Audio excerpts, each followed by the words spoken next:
Good evening and welcome to Embers and Pages, where we retell the world's most beautiful stories in a voice meant for rest. How are you tonight? I hope the day has been kind to you. If it hasn't, if the hours felt too heavy or the world too demanding, you're here now. And here, we let the weight fall away. We find peace in stories of resilience, of families who face the impossible and discover strength they never knew they had. If you're new here, welcome home. If you've returned, thank you for trusting this space again. A gentle reminder, if this story brings you comfort, consider leaving a like, sharing it with someone who needs rest, or leaving a comment about which classic you'd like to hear next. Your presence here, your quiet company, it matters more than you know.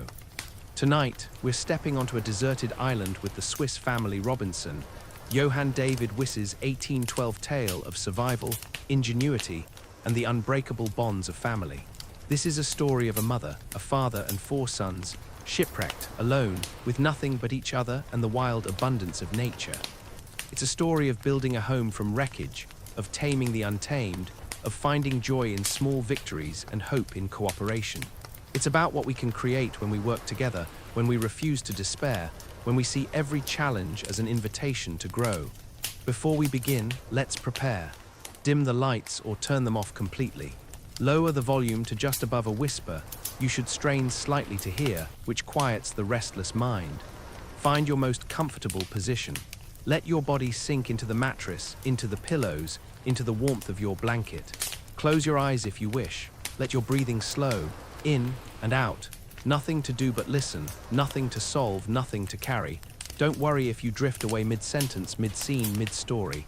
That's exactly what should happen. This story will be here tomorrow if you want to return. But tonight, sleep is your only responsibility. Let it come gently, like waves on a shore. Our story begins in the midst of a terrible storm, where a family clings to the wreck of their ship, battered by wind and wave, not yet knowing that the island waiting for them in the morning light will become more than refuge. It will become home, adventure, and the canvas for their greatest collaboration. The storm had raged for 6 days and 6 nights. The ship groaned and shuddered with every wave, timbers creaking like the bones of some great wounded creature.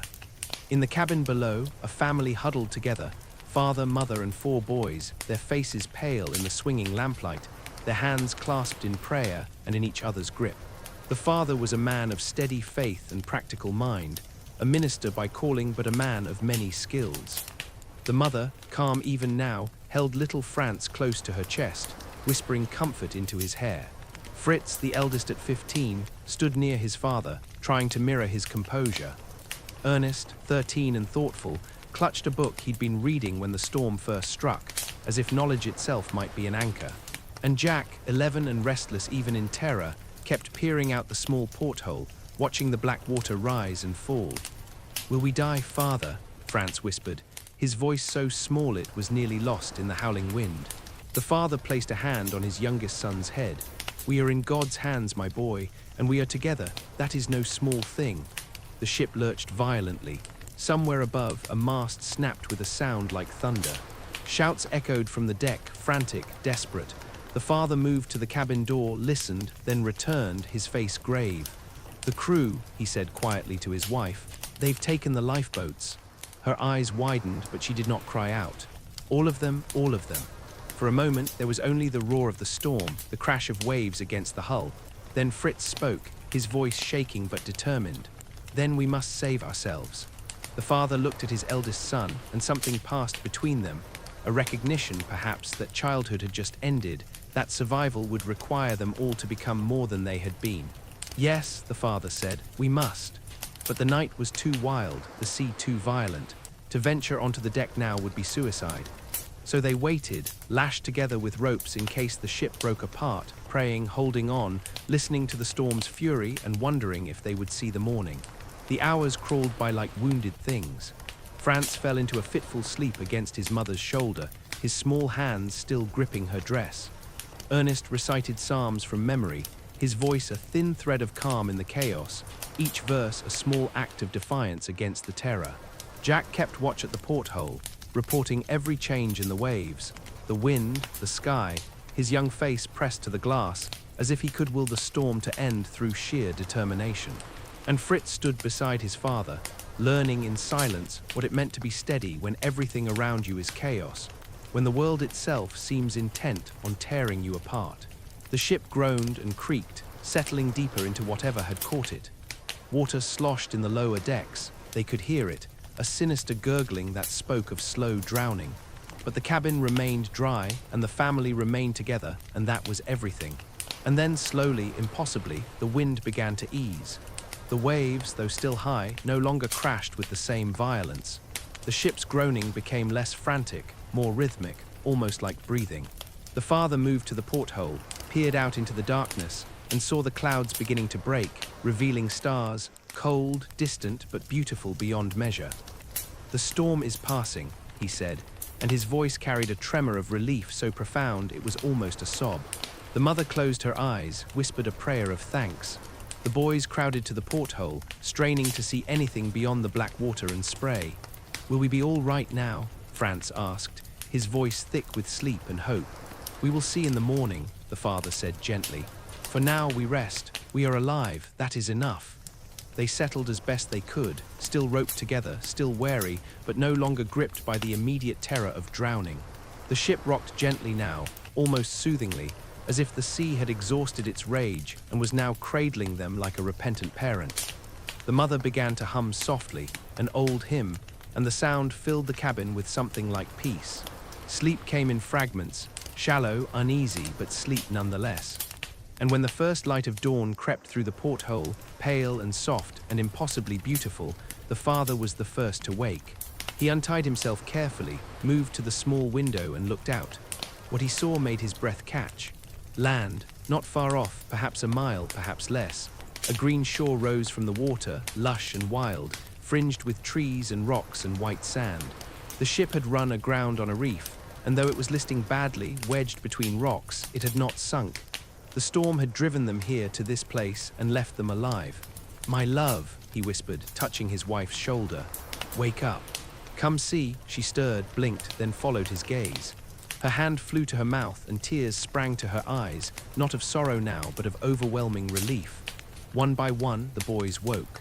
One by one, they came to the porthole and stared in wonder at the island waiting for them in the morning light. "Where are we?"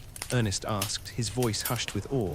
"I don't know," the father admitted, "but we are here, and we are alive. And that land, do you see it? It's real, it's close, it's possible." Fritz pressed his face to the glass, his breath fogging the porthole. "Can we reach it?" The father studied the distance, the rocks jutting from the water, the gentle waves lapping at the reef.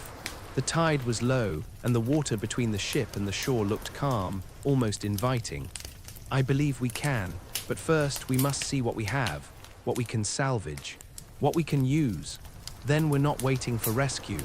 Jack asked, and there was a strange excitement creeping into his voice, an edge of adventure that made his mother smile despite everything. The father looked at his son, then at the island, then back at his family, his wife's steady gaze, his boys' wide eyes, the wreckage of the ship around them, and the wild green world beyond. "We will hope for rescue," he said quietly, "but we will not wait for it. We will not sit idle and despair. We will live. We will make a life however long we are here. Do you understand?" They nodded, solemn and determined. And so, as the sun rose higher, painting the sky in shades of gold and rose and pale blue, the family began to take stock of their situation. The ship was damaged, but intact enough to provide shelter for now. The hold was full of supplies, tools, food, barrels of grain and flour, livestock they had been transporting to a new life in a distant colony. There were chickens clucking nervously in their coop, a cow lowing softly, even a pair of goats bleating in confusion. There were weapons, muskets and powder, knives and hatchets. There were books, clothes, rope, canvas, nails, and 100 other things that had once seemed ordinary but now felt like treasures. They had lost everything they had known, their destination, their plans, their certainty, but they had each other. And they had this, a chance, a shore, a new beginning. The father gathered his family in the cabin and they joined hands, forming a circle in the soft morning light. "We will give thanks," he said, his voice steady now, filled with quiet authority, "for our lives, for this land, for each other. And then we will begin." They bowed their heads. The mother's voice joined the father's in prayer, her words simple and heartfelt. The boys, even restless Jack, stood still and solemn, their young faces grave with the weight of what they had survived and what lay ahead. And when the prayer was finished, they looked at each other, not with fear now, but with something else. Something tentative and fragile, but real. Hope. The storm had passed. The island waited, green and mysterious and full of promise. And the Swiss family, shipwrecked and alone, took their first steps toward a life they could not yet imagine. A life of ingenuity and adventure, of danger and discovery, of building a home from nothing but love and determination and the wild gifts of the earth. The father climbed up to the deck first, testing each step, making sure the ship was stable. The boys followed, blinking in the bright sunlight, and what they saw took their breath away. The island stretched before them, larger than they had thought, rising from the shore into hills covered with dense forest. Palm trees swayed in the gentle breeze. Birds, bright, exotic, unlike any they had seen before, wheeled overhead, calling to each other in strange, musical voices. The water between the ship and the shore was clear as glass, revealing coral and fish darting in the shallows. "It's beautiful," Ernest breathed. "It's paradise," Jack said, his eyes wide with wonder. "It's survival," the father corrected gently. "And it will take all of us working together to make it home." But even as he spoke, he felt it too, the strange, unexpected beauty of this place, the sense that perhaps, just perhaps, they had been brought here not as punishment but as gift. The mother joined them on deck, carrying France, and together they stood at the railing, looking out at the island that would become their world. "What do we do first?" Fritz asked. The father considered. "We make a raft. We load it with what we need most, food, water, tools. We row to shore, we find shelter, we survive today, and then tomorrow we survive again, one day at a time. And we do it together," the mother added softly. "Together," the boys echoed. And so, with the sun warm on their faces and the island waiting like an open hand, the Swiss family began the work of building a new life from the wreckage of the old. Building the raft took most of the morning. The father and Fritz worked together, lashing empty barrels and planks of wood with rope, testing the knots, making sure it would hold. Ernest consulted a book on nautical construction he'd found in the cabin, offering suggestions that were surprisingly useful. Jack ran back and forth, fetching tools and supplies, his energy boundless despite the long, terrifying night. And little France helped his mother gather provisions, biscuits and dried meat, a cask of fresh water, blankets, a tinderbox, needles and thread, a small cooking pot. The mother worked with quiet efficiency, her hands steady as she packed a canvas bag with essentials. She did not speak of fear or doubt. She simply did what needed to be done, and her calm was a kind of anchor for them all. She moved through the damaged cabin, selecting what would be most useful, leaving behind what was merely sentimental. It was a kind of letting go, this choosing, and she did it with grace. By midday, the raft was ready. It was crude, ungainly, but it floated. The father loaded it carefully, distributing the weight, and then helped his family aboard. The mother sat in the center, holding France. The older boys took up makeshift oars, planks of wood that would have to do, and the father stood at the back, guiding them with a long pole. They pushed off from the ship, and the raft dipped and swayed, but held. The water was calm, the sun warm on their shoulders. Slowly, steadily, they made their way toward the shore.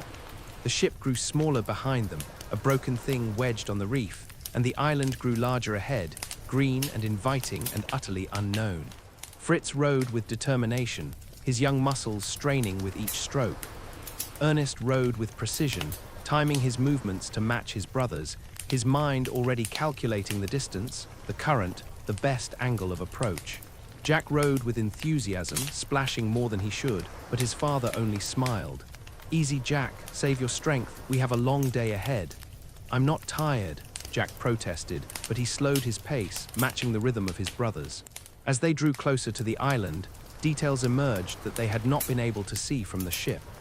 The beach was wide and white, littered with shells and driftwood and strange, twisted pieces of coral.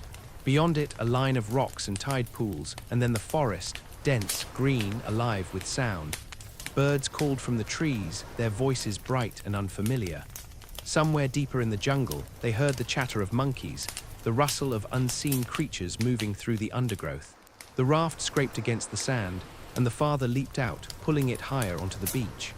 The boys followed, their legs unsteady after so long at sea, and then the mother, carrying Franz, who stared around with wide, wondering eyes. They stood together on the shore, the six of them, and for a moment no one spoke. The island stretched around them, vast and strange and beautiful. The air smelled of salt and flowers and earth, a richness they had not known in the confined spaces of the ship. The sun was warm, the breeze gentle, carrying with it the scent of growing things. It was so different from the storm, from the terror, from the cold, dark cabin where they had waited to die. "We made it," Fritz said, his voice filled with awe. "We did," the father agreed. He knelt, scooped up a handful of sand, let it run through his fingers. It was warm, fine, almost white. "This is our home now, for as long as we are here." The mother set Franz down, and he immediately ran to the water's edge, laughing as the waves lapped at his toes.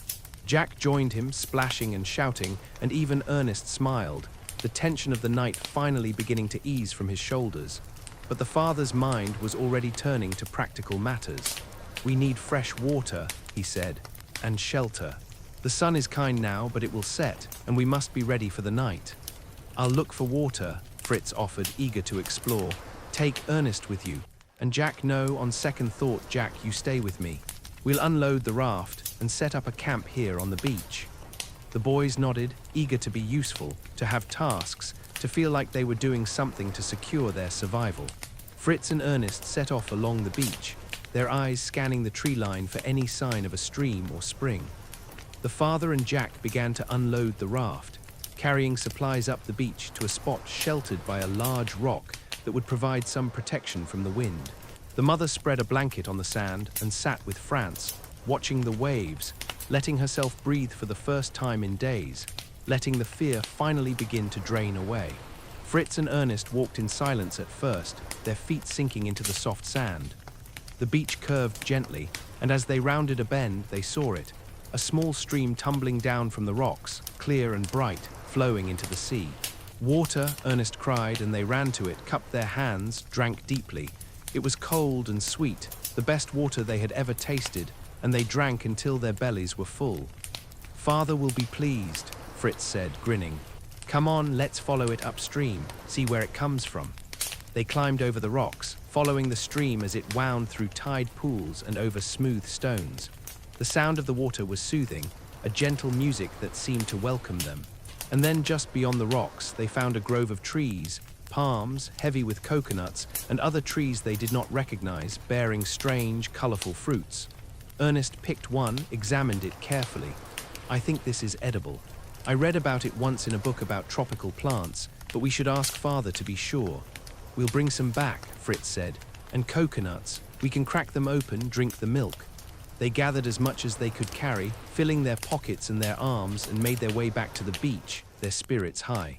When they arrived, they found the father and Jack had set up a makeshift tent using canvas and driftwood, and the mother had started a small fire using the tinderbox and dry seaweed she'd found along the shore.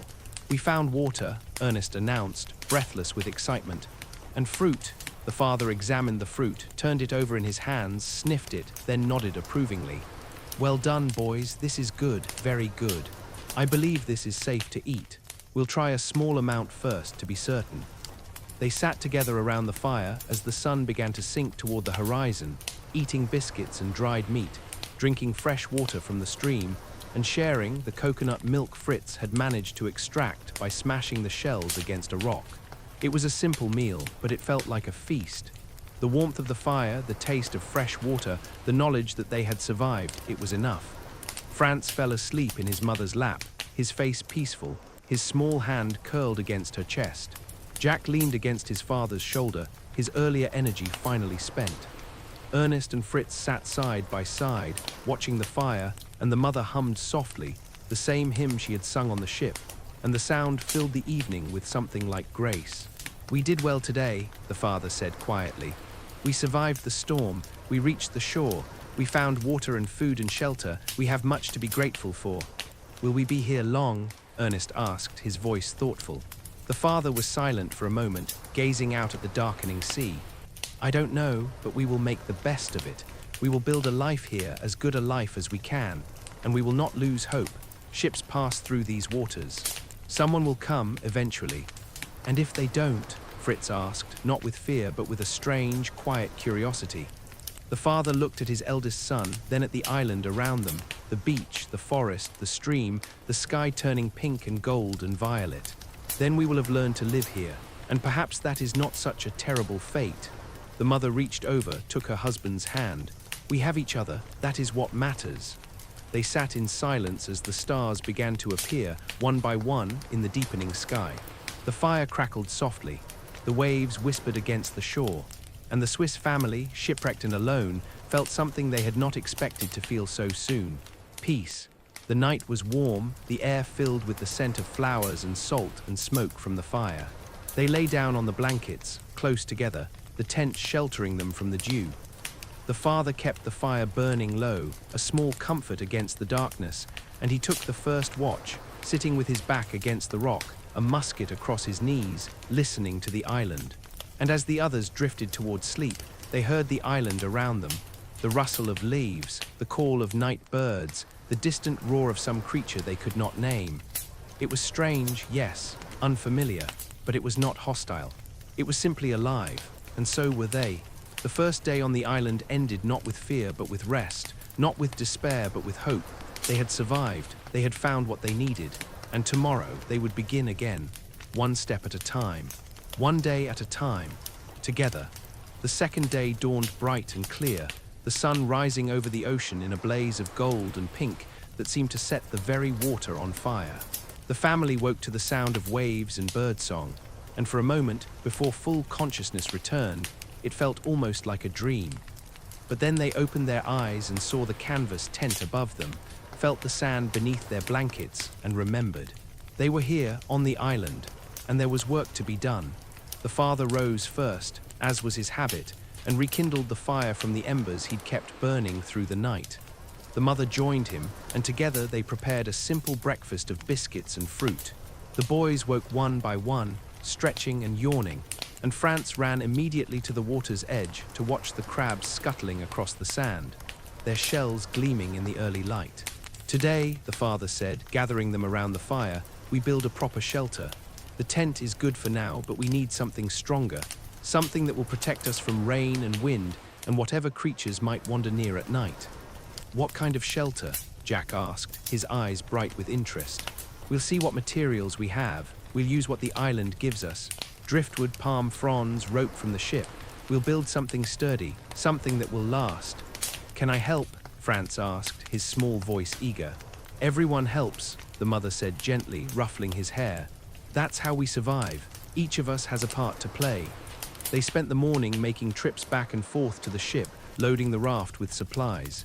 It was hard work, rowing out to the wreck, climbing aboard the listing deck, hauling barrels and crates and bundles of canvas down to the raft, rowing back.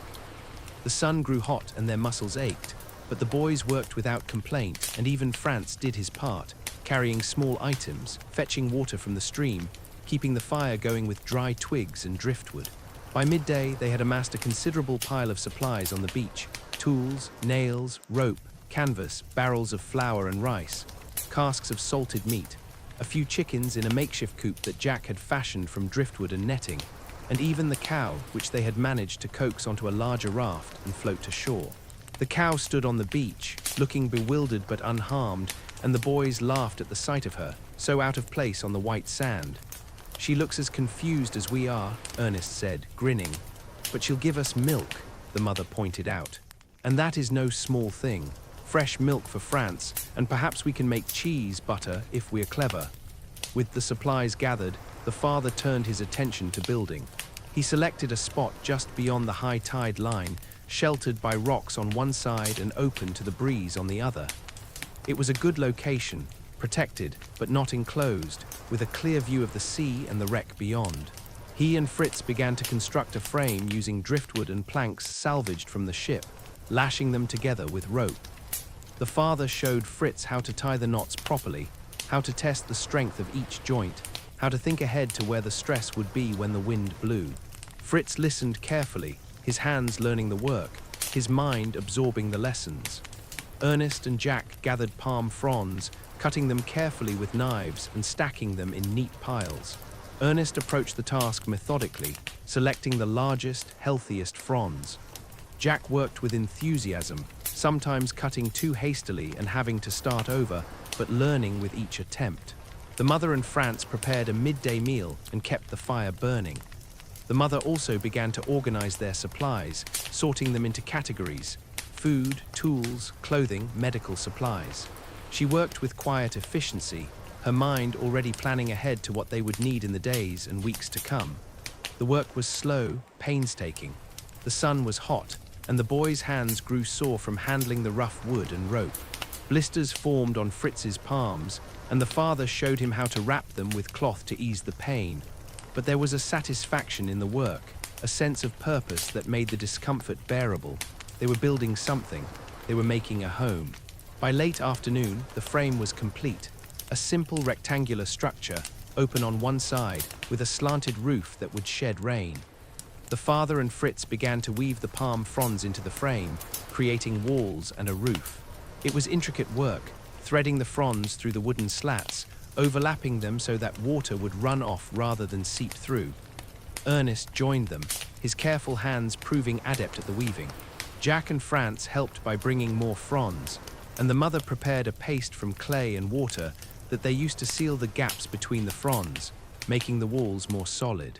"It's not much," the father said, stepping back to survey their work as the sun began to sink toward the horizon. "But it will do." "It's wonderful," the mother said, and she meant it. It was shelter, it was safety, it was theirs. They moved their supplies into the new shelter, arranging them carefully. The mother set up a small area for cooking, with the pot and utensils organized on a flat rock just outside the entrance. The boys claimed corners for their bedrolls, and there was a brief, good-natured argument about who would sleep where. Franz insisted on sleeping near the entrance so he could see the stars, and the others indulged him. That night they ate a proper meal, rice cooked in the pot over the fire, with salted meat and fruit, and fresh milk from the cow, which the mother had managed to coax into giving despite the strange surroundings. It was simple, but it was warm and filling, and they ate with gratitude, their bodies tired but their spirits high. As the sun set, painting the sky in shades of orange and purple and deep blue, they sat together outside the shelter, watching the waves roll in, watching the first stars appear. The father had brought his Bible from the ship, and he read aloud by the light of the fire, a psalm of thanksgiving, of deliverance, of trust in providence. "The Lord is my shepherd," he read, his voice steady and calm. "I shall not want. He maketh me to lie down in green pastures. He leadeth me beside the still waters. He restoreth my soul." The words settled over them like a blessing. The mother closed her eyes, her lips moving in silent prayer. The boys listened, their young faces thoughtful, the firelight dancing across their features. When the reading was finished, they sat in silence for a while, listening to the night sounds of the island, the rustle of palm fronds in the breeze, the distant call of some night bird, the gentle crash of waves on the shore. And then the father spoke. "We have been given a gift," he said quietly. "Not the shipwreck, that was a trial, a test, but this place, this island, the fact that we are alive together with the means to survive, that is a gift. And we must honor it by living well, by working hard, by caring for each other, by not giving in to despair or idleness." "I'm not despairing," Jack said. "I think this is an adventure."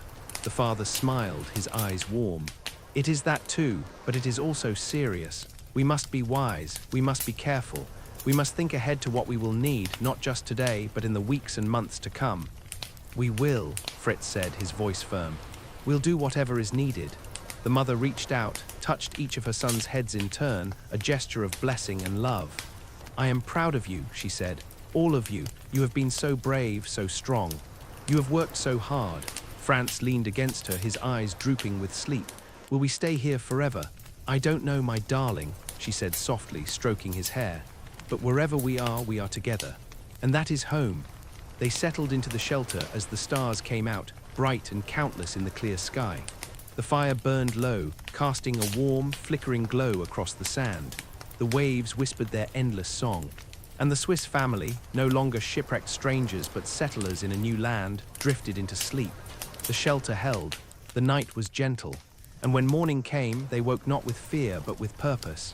There was so much to do. So much to explore, so much to build. But they had time, they had each other, and they had hope, and that they were learning was enough. The days that followed fell into a rhythm of work and discovery. Each morning, the family woke with the sun, ate a simple breakfast, and set about the tasks of survival. But as the days passed and their immediate needs were met, the father began to think beyond mere survival. He began to think about safety, about permanence, about a home that would truly protect them from the dangers of the island, wild animals, storms, whatever else this unknown land might hold. It was on one of their exploratory walks that they found it, the tree. They had ventured inland, following the stream up into the forest, and there, in a clearing bathed in dappled sunlight, stood a tree unlike any they had ever seen. It was massive, ancient, its trunk so wide that all 6 of them holding hands could not encircle it. Its bark was rough and deeply furrowed, speaking of centuries of growth. Its branches spread out like the arms of a giant, thick and strong, some of them as wide as the trunks of ordinary trees. And high up, perhaps 40 feet above the ground, the branches formed a kind of platform, a natural floor where the limbs interlaced and created a space almost like a room. The father stood at the base of the tree, gazing up, and a slow smile spread across his face. "What is it, father?" Fritz asked, following his gaze. "Our new home," the father said. The boys looked at each other, then up at the tree, then back at their father. "In the tree?" Ernest asked, incredulous. "You mean we're going to live in the tree?" "In the tree," the father confirmed. "Think about it. Up there we'll be safe from wild animals. No predator can reach us. We'll have a view of the island, the sea. We'll be able to see danger coming from any direction. We'll be sheltered by the leaves, but open to the breeze, which will keep us cool.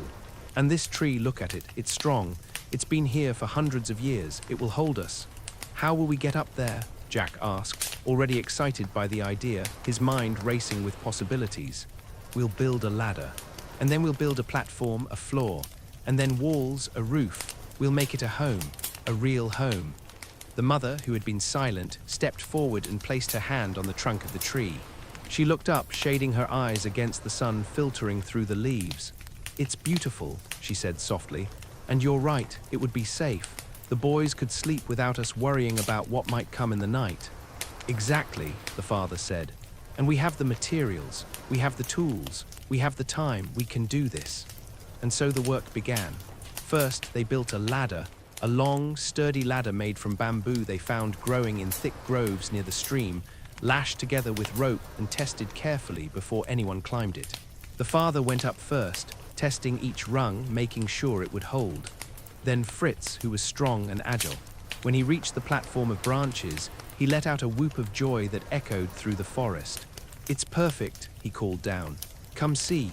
One by one, they climbed up, first Ernest, who ascended carefully, testing each step, then Jack, who scrambled up with the speed and confidence of a monkey. Then the father, and finally the mother, carrying France on her back, her hands gripping the rungs firmly. And when they stood together on the platform of branches, looking out over the forest canopy and the sea beyond, they felt something like wonder. The view was breathtaking. They could see for miles, the beach where they had first landed, the wreck of the ship still wedged on the reef, the stream winding through the forest, and beyond it all, the endless blue of the ocean. "We can do this," the father said, his voice filled with quiet determination. "We can build a home here." And they did. It took weeks. They worked every day, hauling materials up the ladder, planks from the ship, canvas, rope, nails, tools.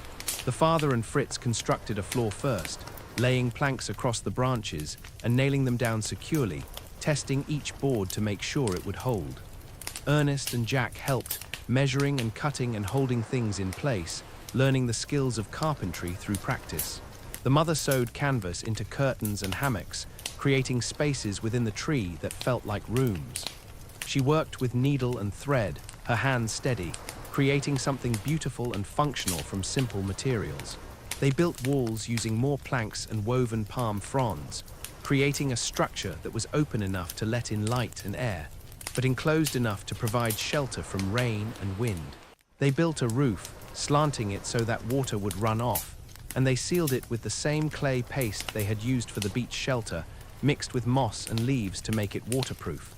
And slowly, miraculously, the tree became a home. They fashioned furniture from driftwood and barrels, a table where they could eat together, chairs, shelves for their supplies. The mother hung the hammocks for sleeping, and they were surprisingly comfortable, swaying gently with the movement of the tree, cradling them like cradles. They even built a small pulley system to haul supplies up and down, saving them the effort of carrying everything on their backs up the long ladder. The boys each claimed a corner of the treehouse, and they decorated their spaces with shells and interesting stones they'd found on the beach, with feathers from exotic birds, with pieces of driftwood worn smooth by the sea. France insisted on hanging a piece of driftwood shaped like a bird from the ceiling, and it spun slowly in the breeze, casting moving shadows on the walls.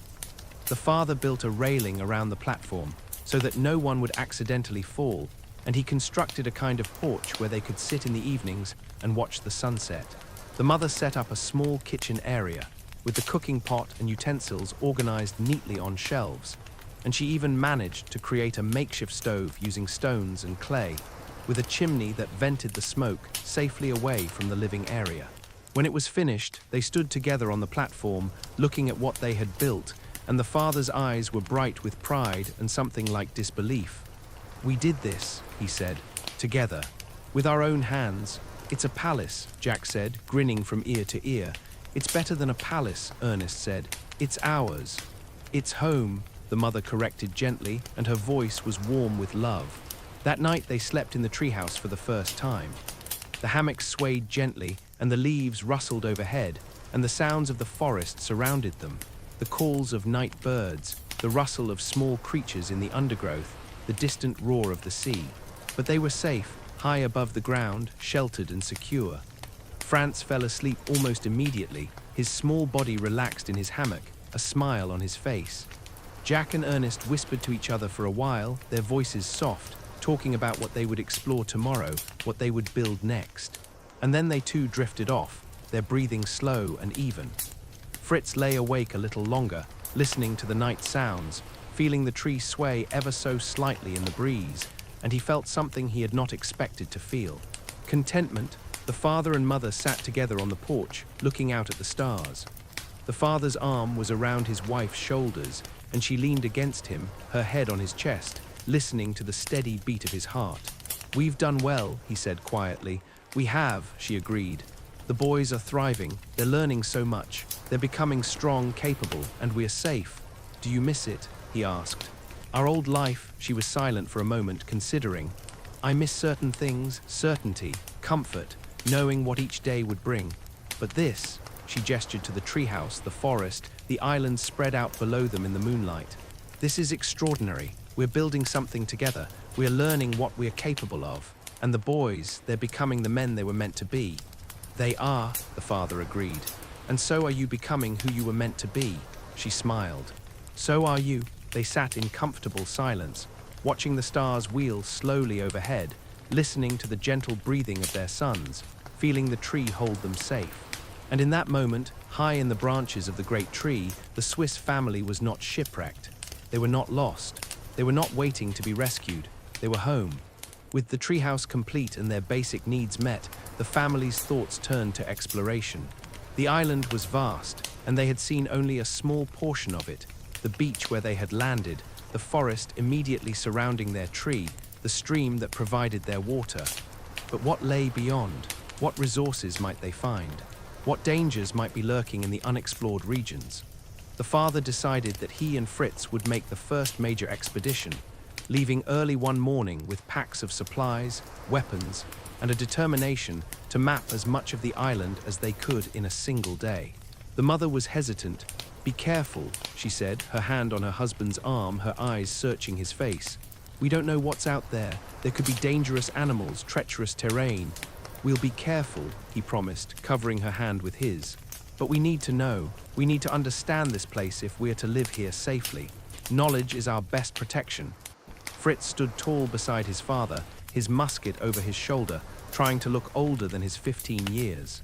Ernest and Jack were envious, wishing they could go too, but the father insisted they stay behind to help their mother and protect the camp. "Your time will come," he told them, seeing the disappointment in their eyes. "But today, Fritz and I go alone. You have important work here, guarding the treehouse, tending the animals, gathering food. We're counting on you." The boys nodded, mollified by the responsibility entrusted to them. The father and Fritz set off at dawn, following the stream inland. The forest was dense, the undergrowth thick with ferns and vines that caught at their clothes and slowed their progress.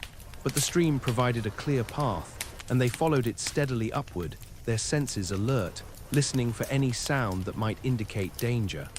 As they climbed higher, the forest began to change. The trees grew taller, their trunks wrapped in moss and creeping vines that hung like curtains. Strange flowers bloomed in the shadows, their colors vivid against the green, brilliant reds and oranges and purples that seemed almost unnatural in their intensity. Birds they had never seen before flitted through the canopy, their calls echoing through the trees, some melodious, others harsh and strange.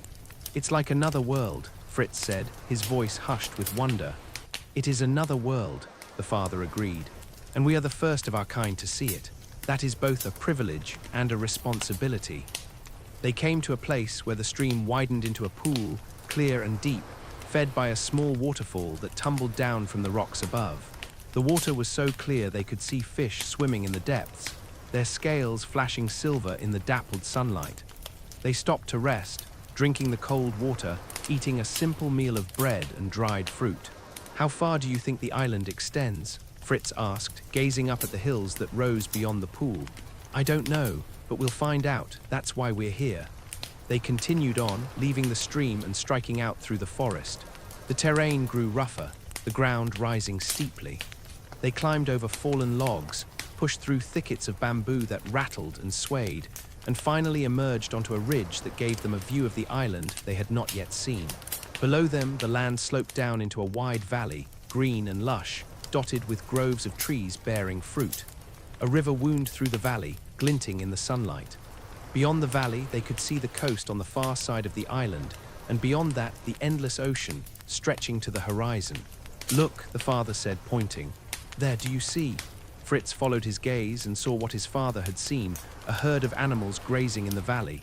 They were too far away to identify clearly, but they were large, and there were many of them, perhaps 20 or 30. "What are they? I don't know, but we'll find out." They descended into the valley, moving carefully, staying downwind so as not to startle the animals. As they drew closer, the creatures came into focus, strange, ungainly birds, taller than a man, with long necks and powerful legs. Their feathers were a mottled brown and white, and they moved with a curious, jerky gait as they grazed on the grass. "Ostriches," the father said, his voice filled with amazement, "or something very like them. I've read about them, but I never thought I'd see them." The birds grazed peacefully, unaware of the humans watching them from the edge of the forest. Fritz raised his musket, but the father put a hand on his arm. "Not yet. We don't need to kill them, not unless we must, but it's good to know they're here. They could be useful for meat, for eggs, perhaps even for riding if we could tame them. I've heard of such things." They circled the valley, noting the location of the ostrich herd, the groves of fruit trees, some bearing what looked like mangoes, others with fruits they didn't recognize. They found a second stream that flowed down from the hills, its water clear and cold. They found evidence of other animals, tracks in the mud near the river, droppings, the remains of a kill that suggested predators lived here too, though they saw none. As the sun began to sink toward the horizon, casting long shadows across the valley, they turned back, retracing their steps. They were tired, their legs aching from the long walk, their clothes torn and dirty, but their minds were full of what they had seen. When they arrived back at the treehouse as dusk was falling, the rest of the family was waiting anxiously. The mother's face lit up with relief when she saw them, and the boys crowded around, eager to hear about the expedition. "What did you find?" Ernest asked, his eyes bright with curiosity. "Everything," Fritz said, grinning. "We found everything, a whole valley full of life." They sat together around the fire that night, and the father and Fritz described what they had seen: the valley, the ostriches, the fruit trees, the streams, the view from the ridge. They sketched a rough map on a piece of bark using charcoal from the fire, marking the locations of important landmarks. "We'll go back," the father said. "We'll explore more. We'll learn this island, every part of it. We'll understand its rhythms, its seasons, its gifts, and its dangers, and we'll make it ours." The boy's eyes shone with excitement. Even the mother, though still cautious, felt a thrill at the thought of what lay beyond their small corner of the island. "Tomorrow," the father said, "we rest, but the day after we'll begin to expand. We'll build paths, clear trails. We'll make this island not just a place we survive, but a place we thrive." And they did. In the days that followed, the family worked together to create a network of paths through the forest, marking trees with blazes cut into the bark, clearing undergrowth, making it easier to move from place to place. They built a second shelter near the valley, a simple hut that could serve as a base for longer expeditions. They explored the coastline, finding coves and beaches, tide pools teeming with life, crabs and starfish and anemones, and rocky outcroppings that offered stunning views of the sea. Each expedition brought new discoveries. They found a grove of trees that produced a sap that could be used as glue. They found clay deposits perfect for making pottery. They found a field of wild grain that could be harvested and ground into flour. They found beehives dripping with honey, which they harvested carefully, getting strung in the process, but laughing at the sweetness of the reward. The island, which had seemed so strange and forbidding at first, was revealing itself to be a place of abundance. It required work, yes. It required caution and respect, but it was generous to those who understood it, who learned its ways. And the family, working together, learning together, began to feel not like castaways waiting for rescue, but like pioneers building a new life in a new land. The boys grew stronger, more confident with each passing day. Fritz became an expert tracker, able to read the signs of the forest, a broken twig, a footprint in the mud, the way birds scattered when a predator was near. Ernest became the family's naturalist, cataloguing the plants and animals they encountered, noting which were useful and which were dangerous, keeping a journal of their discoveries. Jack became fearless, always eager to climb the highest tree, explore the deepest cave, chase the fastest animal, his energy boundless. And little France, grew too. He learned to climb the ladder to the treehouse without help. He learned to swim in the calm waters of the lagoon. He learned to help with the chores, to gather eggs from the chickens, to feed the goats. He was still the baby of the family, but he was becoming capable, resourceful, brave in his own small way. The mother watched her sons with pride and a touch of wonder. They were becoming men before her eyes, shaped by this place, by the challenges they faced, by the work they did together. And the father, though he still scanned the horizon each day for ships, though he still hoped for rescue, began to feel something he had not expected. Gratitude for this place, for this life, for the chance to see what his family was capable of when everything else was stripped away. The discovery of the ostrich herd sparked an idea in the father's mind. If they could tame some of the island's animals, they could make their lives easier and richer. The cow and goats they had brought from the ship were useful, providing milk and companionship, but the island offered so much more. Wild creatures roamed the forests and valleys, and with patience and skill, perhaps some of them could be domesticated. It began with the dogs. On one of their expeditions along the coast, Fritz and Jack had found a pair of wild dogs, or perhaps they were jackals, it was hard to say, living in a den near the beach. The animals were wary but not aggressive, and Jack, with his usual fearlessness and his natural affinity for animals, had begun leaving scraps of food near the den. Over the course of several weeks, the dogs grew bolder, coming closer each day, until finally they allowed Jack to approach them without fleeing. "I think we can tame them," Jack said one evening, his eyes bright with excitement. "They're smart, they watch us. They could help us hunt, guard the treehouse at night." The father was skeptical at first. Wild animals were unpredictable, and he worried about the boys' safety. But he agreed to let Jack try under supervision.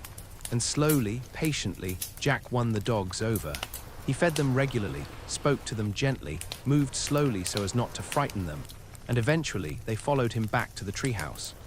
Within a month, they were as loyal as any domesticated dogs, sleeping near the base of the tree, alerting the family to any approaching danger with their barking, and accompanying the boys on their expeditions through the forest. Encouraged by this success, the family turned their attention to other animals. The ostriches were the next challenge. The father and Fritz returned to the valley, this time with nets and ropes and a plan. They spent days observing the herd, learning their habits, when they grazed, when they rested, how they reacted to threats. And finally, they managed to capture a young ostrich, a task that involved much running, shouting, falling, and laughter. The ostrich was wild and strong, its powerful legs capable of delivering dangerous kicks. It took weeks to calm it, to teach it to accept a harness, to respond to commands. But Fritz was patient, spending hours each day with the bird, feeding it by hand, speaking to it in a calm voice. And the ostrich, which they named Swiftfoot, eventually became tame enough to ride. It was a strange sight. Fritz astride the great bird, racing across the beach, the ostrich's long legs eating up the distance with incredible speed. But it was also exhilarating and practical. "Imagine," the father said, watching Fritz and Swiftfoot gallop along the shore, the boys' laughter echoing across the water. "We could use them to carry supplies, to travel quickly across the island. They're faster than any horse, and they seem well suited to this terrain." Ernest, ever the scholar, began to study the other animals they encountered. He learned which birds laid the best eggs, which fish were safe to eat, which insects could be used as bait for fishing. He kept a detailed journal, sketching the creatures they found, noting their behaviors, their habitats, their uses. His observations proved invaluable, helping the family avoid poisonous plants and dangerous animals. Jack, meanwhile, had developed a fascination with monkeys. The island was full of them, small, clever creatures that chatted in the trees and stole food if you weren't careful. Jack managed to catch one, a young monkey with bright, intelligent eyes and a mischievous streak, and he named it Nips. The monkey quickly became a pet, riding on Jack's shoulder, learning tricks, and providing endless entertainment. Nips could fetch things, open coconuts, and even learn to help with simple tasks, though he was just as likely to cause mischief as to be helpful. Even Franz had his own pet, a baby goat that had been born on the island shortly after their arrival. He named it Snowflake for its white coat, and he cared for it with a tenderness that made his mother smile. The goat followed Franz everywhere, bleating when he was out of sight, and Franz loved it fiercely, sharing his meals with it, sleeping with his arm around its neck. The animals became part of the family's life, each one serving a purpose or simply bringing joy. The dogs guarded the camp, their keen senses alerting the family to danger long before it arrived. Swiftfoot carried supplies and allowed Fritz to scout the island quickly. Nips entertained them and sometimes helped by fetching things from high branches that the boys couldn't reach. Snowflake provided milk and companionship, and its gentle presence soothed Franz when he was homesick or frightened. But the most ambitious project was the capture of a wild donkey. They had seen donkeys on the far side of the island, grazing in a meadow near the coast. The father decided that a donkey would be invaluable for carrying heavy loads, firewood, water, supplies salvaged from the ship. And so he and the boys set out to capture one. It was not easy. The donkeys were skittish and fast, and it took several attempts, several long days of patient stalking and failed captures before they managed to corner a young male in a narrow ravine. They lassoed it, brought it back to the treehouse, a journey that took the better part of a day, with the donkey resisting every step, and began the slow process of taming it. The donkey, which they named Grizzle for his grey coat and his grumpy disposition, was stubborn and strong-willed. He kicked when they tried to harness him, he brayed loudly at all hours, he refused to cooperate with even the simplest commands.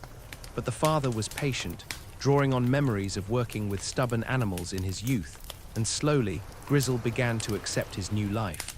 Within a few months, he was carrying loads of firewood and supplies without complaint, and though he was never as affectionate as the other animals, he was reliable and hardworking. The mother watched all of this with a mixture of amusement and pride. Her sons were learning skills she had never imagined they would need: animal husbandry, patience, observation, the ability to read an animal's mood and respond accordingly. And they were learning them through trial and error, through persistence, through working together and teaching each other. One evening, as they sat around the fire after a long day of work, the animals gathered nearby, the dogs lying at the edge of the firelight, their eyes reflecting the flames, Swiftfoot standing tall and alert, Nips perched on Jack's shoulder grooming his fur, Snowflake curled up next to Franz, and Grizzle tethered to a tree, chewing contentedly on grass. The father looked around and shook his head in wonder. "We've built a farm," he said. "In the middle of nowhere on a deserted island, we've built a farm." It's more than a farm, the mother said softly. It's a home, a life, a family. And it was. The animals were not just tools or resources. They were companions, friends, part of the family's daily rhythm. They made the work easier, yes, but they also made the island feel less lonely, less wild, less like exile and more like home. They were a reminder that life could be tamed, shaped, made beautiful through care and effort and love. The boys took pride in their animals, in the skills they had learned. Fritz could ride Swiftfoot faster than the wind, racing across the beach with the spray flying up around them. Jack could make Nips perform tricks that delighted France and made even the mother laugh. Ernest could identify every bird on the island by its call, every fish by its markings. And France could coax Snowflake to follow him anywhere with just a handful of grain and a gentle word. The father watched his sons and felt a deep satisfaction. They were not just surviving, they were thriving. They were becoming the kind of men who could adapt to any situation, who could learn new skills, who could find joy in the work of their hands and pride in what they created. And the mother, watching her family gathered around the fire, surrounded by the animals they had tamed and the home they had built, felt a peace she had not known since the shipwreck. They were safe, they were together, they were home, and that was everything. It was Ernest who made the discovery that would change their lives once again. He had been exploring the coastline on the far side of the island, searching for shells and interesting rocks to add to his growing collection, when he noticed something odd, a dark opening in the cliff face, partially hidden by thick vines and tangled undergrowth. Curious by nature, he pushed the vegetation aside and peered into the darkness beyond. A cave, and not just a small hollow, but what appeared to be a substantial opening, leading deep into the rock. He returned to the treehouse immediately, breathless with excitement, and told his father what he had found. A cave, the father said, his interest immediately piqued. How large? I don't know. I didn't go in, I thought it best to wait for you. But the opening is big enough for a man to walk through upright, and when I called into it, my voice echoed for a long time. The next day, the father, Fritz, and Ernest set out to investigate, bringing torches, rope, and weapons in case they encountered any dangerous animals that might have made the cave their home. Jack wanted to come too, of course, but the father insisted he stay behind with his mother and France to guard the treehouse and tend to the animals. When they reached the cave, the father lit a torch and led the way inside, moving slowly, testing each step. The entrance was narrow, forcing them to duck slightly, but it quickly opened into a large chamber, the ceiling high above them, lost in shadow. The walls were smooth, carved by water over countless thousands of years, and the floor was covered in fine sand and small, rounded stones. It's enormous, Fritz said, his voice echoing in the vast space, coming back to them from multiple directions. They explored deeper, moving carefully, their torches casting flickering shadows on the walls that seemed to dance and shift. The cave extended far back into the cliff, branching into several smaller chambers, each one a new discovery. In one, they found a pool of fresh water, perfectly clear, fed by an underground spring that bubbled up from somewhere deep beneath the earth. In another, they found deposits of salt, crystallized on the walls and floor, glittering in the torchlight like diamonds. Salt, the father said, his voice filled with wonder. He knelt, touched the crystals, tasted them. Pure salt. We've been rationing the salt we brought from the ship, using it sparingly, but here there's enough to last us years. Decades even. They continued exploring, mapping the cave in their minds, noting the different chambers, the sources of water, the places where the ceiling was low or the floor uneven. And as they explored, an idea began to form in the father's mind. We could use this, he said, his voice thoughtful, not just for the salt, but as a shelter, a second home. The treehouse is wonderful, and I wouldn't trade it for anything, but it's vulnerable to storms. And when the rainy season comes, and it will come, we've seen the clouds gathering on the horizon, we'll need a place that's dry, completely protected from the elements. Fritz and Ernest looked around, seeing the cave with new eyes. It was dark, yes, but it was also spacious, cool even in the heat of the day, and completely sheltered from wind and rain. We could bring supplies here, Ernest said, his mind already working through the possibilities. Store things that need to stay dry, set up a workshop for projects that require shelter. We could even live here during the worst of the storms, Fritz added. It would be safer than the treehouse if the wind gets too strong. The father nodded, pleased that his sons understood. Exactly, this cave is a gift. We'd be fools not to use it. They returned to the treehouse and told the rest of the family about their discovery. The mother was intrigued but cautious, as was her nature. Is it safe? She asked, her brow furrowed with concern. Are there animals living there? Bats, snakes, other creatures? We saw some bats, the father admitted, but they're harmless, small fruit eaters, and we can clear out any snakes or other creatures. The important thing is that it's dry, it's large, and it's protected. It's a resource we can't afford to ignore. Over the next several weeks, the family worked to transform the cave into a second home. They cleared the entrance, cutting away the vines and undergrowth to make it easier to access, creating a clear path from the beach. They built a sturdy door from driftwood planks with a lock fashioned from salvaged metal to keep out animals and secure their supplies. They hauled supplies from the ship and the treehouse, barrels of food, tools, blankets, cooking equipment, everything they might need if they had to shelter there for an extended period. The father and Fritz built shelves along the walls to store their supplies, keeping everything organized and off the damp floor. They used planks from the ship and stones from the beach, creating a storage system that was both functional and sturdy. The mother set up a cooking area near the entrance, where smoke could escape easily, and she organized their food stores with the same care she had used in the treehouse. Ernest created a small library in one of the side chambers, storing his journals and the books they had salvaged from the ship, volumes on natural history, navigation, medicine, and literature. He spent hours there, reading by torchlight, adding to his notes about the island's flora and fauna. Jack and Franz explored every corner of the cave, finding interesting rock formations and declaring certain chambers their own. Jack found a chamber with walls that sparkled with quartz, and he claimed it as his treasure room. Franz found a small alcove that was just his size, and he made it into a secret hideaway, decorating it with shells and smooth stones. They harvested the salt, filling barrels with the precious mineral. Salt meant they could preserve meat and fish, extending their food supplies indefinitely. It meant they could cure hides for leather, make soap for washing, season their meals properly. It was a treasure more valuable than gold in their circumstances. The cave also provided a cool place to store food that would spoil in the heat of the treehouse. They dug a pit in one of the chambers and lined it with stones, creating a kind of cellar where they could keep fruits, vegetables, and dairy products fresh for much longer than they could in the open air. As the weeks passed, the cave became more than just a storage space or emergency shelter. It became a refuge, a place of quiet and coolness, a retreat from the heat and noise and constant activity of their daily lives. The mother found she enjoyed spending time there, working on her sewing or simply sitting in the peaceful darkness, listening to the drip of water from the spring, feeling the cool air on her skin. The boys loved exploring the different chambers, each one a new world to discover. They found chambers with strange rock formations that looked like frozen waterfalls, created by minerals deposited over thousands of years. They found chambers where the walls sparkled with different colored minerals, reds and greens and blues. They found chambers so deep and dark that even their torches could not penetrate the shadows at the far end.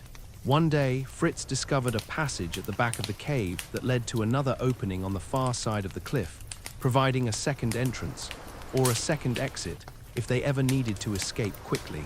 The father was pleased by this discovery, seeing it as another layer of security, another option if danger ever threatened. God has provided for us, he said, standing in the main chamber of the cave, looking around at what they had built. First the island, then the treehouse, now this. We have everything we need to live well, to live safely. The mother took his hand, her eyes soft. We have more than we need. We have abundance. We have been blessed beyond measure. And it was true. The cave, with its salt and water and shelter, was another piece of the puzzle, another gift from the island. It made their life not just survivable, but comfortable. It gave them options, security, peace of mind. That night they ate dinner in the cave, sitting around a fire near the entrance, the smoke drifting up and out into the evening air. The food tasted better somehow, seasoned with the salt they had harvested themselves. The firelight danced on the walls, creating shifting patterns of light and shadow, and the sound of the waves crashing on the rocks outside was muffled and distant, almost like a lullaby. "I like it here," Franz said, his voice small in the large space. "So do I," the mother said, smiling at him, pulling him close. "It's like having two homes," Jack said. "The treehouse for the good weather, the cave for the storms. We're prepared for anything." "Exactly," the father said, his voice warm with satisfaction. "We're prepared now. Whatever comes, storms, dangers, challenges, we can face it. We have what we need." And they believed him. Because they had faced so much already and they had survived. They had thrived. They had built not just shelters, but a life. And with each new discovery, each new skill learned, each new challenge overcome, they grew stronger, more confident, more certain that they could handle whatever the island, or fate, might throw at them. The cave was more than stone and salt and shadow. It was proof that they were not merely surviving. They were mastering this place. They were making it theirs. And that knowledge, that certainty, was perhaps the greatest gift of all. As the months passed, the family began to notice the subtle changes in the island's rhythm. The days grew slightly shorter, the air a bit cooler in the mornings and evenings. The father, who had been keeping careful track of time by marking notches on a piece of wood, announced one morning that they had been on the island for nearly 6 months. 6 months, the mother repeated, her voice filled with wonder. "It feels like both a lifetime and no time at all." The change in seasons brought new challenges and new opportunities. The father realized that if they were to truly thrive, if they were to build a life that could sustain them indefinitely, they needed to think beyond gathering what the island provided naturally. They needed to plant, to cultivate, to create their own harvests. They had seeds, some salvaged from the ship, carefully stored in sealed containers, others collected from the fruits they had eaten over the months. The father decided it was time to plant a garden, to become not just hunters and gatherers, but farmers. They chose a spot near the stream where the soil was rich and dark, and where they could easily water the plants during dry spells. The whole family worked together to clear the land, pulling up weeds and rocks, turning the soil with tools they had fashioned from salvaged metal and wood. It was backbreaking work, and they had to clear away roots and stumps, but they persevered. It was hard work. The sun was hot, and their backs ached from bending and digging. Blisters formed on their hands, even the father's, which were already calloused from months of labor. But there was something deeply satisfying about it, something primal and good. They were putting seeds into the earth, trusting that the earth would give them back life, multiplied many times over. They planted corn and beans, pumpkins and melons, potatoes and carrots. The mother planted herbs, basil and mint and rosemary, remembering how she had tended a garden in their old life, in a world that seemed impossibly far away now. She planted them in neat rows, her hands gentle as she pressed the seeds into the soil and covered them carefully. Each day, they tended the garden, watering it from the stream, pulling weeds that seemed to spring up overnight, watching for the first signs of growth. And when the first green shoots appeared, pushing up through the dark soil like tiny miracles, the whole family gathered to see, and Franz clapped his hands with delight. "It's growing," he cried. "It's really growing." "Of course it is," the father said, his hand on his youngest son's shoulder, his voice warm with satisfaction. "That's what seeds do. They grow. They become something more than they were. That's the promise of every seed, transformation." As the plants grew, the family's understanding of the island's seasons deepened. They learned when the rains came, heavy, drenching storms that lasted for days, filling the streams and pools, making the forest lush and impossibly green. They learned when the dry season arrived, when the sun beat down relentlessly and water had to be conserved, rationed carefully. They learned to read the signs, the behavior of the animals, the color of the sky at dawn and dusk, the direction of the wind, the feel of the air on their skin. The garden thrived. The corn grew tall, its stalks rustling in the breeze, reaching toward the sun. The beans climbed the poles they had erected, their vines twining upward in spirals, their leaves a vibrant green. The pumpkins spread across the ground, their leaves broad and green, their fruits swelling day by day, growing from small green orbs to large orange globes. The first harvest was a celebration. They gathered the vegetables, marveling at the abundance, and the mother prepared a feast: roasted pumpkin, fresh corn still sweet and tender, beans cooked with salt and herbs from her garden. It was simple food, but it was food they had grown themselves, from seeds they had planted, and it tasted like triumph. "We're not just surviving anymore," Fritz said, his mouth full of corn, his eyes bright with pride. "We are farmers. We are more than farmers," Ernest corrected, always the philosopher. "We are settlers. We're building a civilization, however small." The father smiled at his son's pride, but he also felt a weight of responsibility. They were building something, yes, but they were also dependent on this island, on its whims and its generosity. They needed to be wise, to plan ahead, to prepare for lean times that might come. They began to preserve food for the future. Using the salt from the cave, they cured meat and fish, packing it in barrels and storing it in the cool depths of the cave. They dried fruits in the sun, laying them out on flat rocks and turning them regularly, creating stores that would last through the rainy season when fresh fruit might be scarce. They learned to make flour from the wild grain they had found, grinding it between stones in a laborious process that left their arms aching, and the mother baked bread that filled the treehouse with the most wonderful smell, a smell that reminded them of home, of civilization, of all they had left behind. They also began to observe the island's natural cycles more carefully. Ernest kept detailed records of when different fruits ripened, when the fish were most abundant in the lagoon, when the birds nested, and when they migrated. This knowledge allowed them to plan their activities, to know when to gather, when to hunt, when to rest and conserve their energy. The rainy season, when it came, was intense. The storms were fierce, the rain falling in sheets so thick you could barely see a few feet ahead, the wind howling through the trees with a sound like a living thing. But the family was prepared. They retreated to the cave, where they were dry and safe, and they spent the long, wet days working on indoor projects, making tools, repairing clothes, weaving baskets, telling stories, teaching France to read from the books they had saved. The treehouse weathered the storms well, thanks to the father's careful construction and the regular maintenance they performed, but they were glad to have the cave as a refuge. And when the rains finally ended and the sun emerged, brilliant and warm, the island was transformed. Everything was greener, lusher, more alive than before. Flowers bloomed everywhere, filling the air with perfume. The garden, which they had worried might be washed away or drowned, had actually thrived in the rain. The plants were taller, stronger, their leaves a deeper green, and soon they were harvesting again, filling their stores with fresh vegetables, more than they could eat, so they preserved the excess. As the seasons turned, the family's life took on a rhythm that felt almost timeless. They worked when there was work to be done. They rested when they could. They explored when the weather was good. They sheltered when the storms came. They planted and harvested, hunted and gathered, built and repaired. And through it all, they grew closer. The boys learned from their father, from each other, from the island itself. The mother became not just a caretaker, but a teacher, a healer, a keeper of their small civilization's culture and values.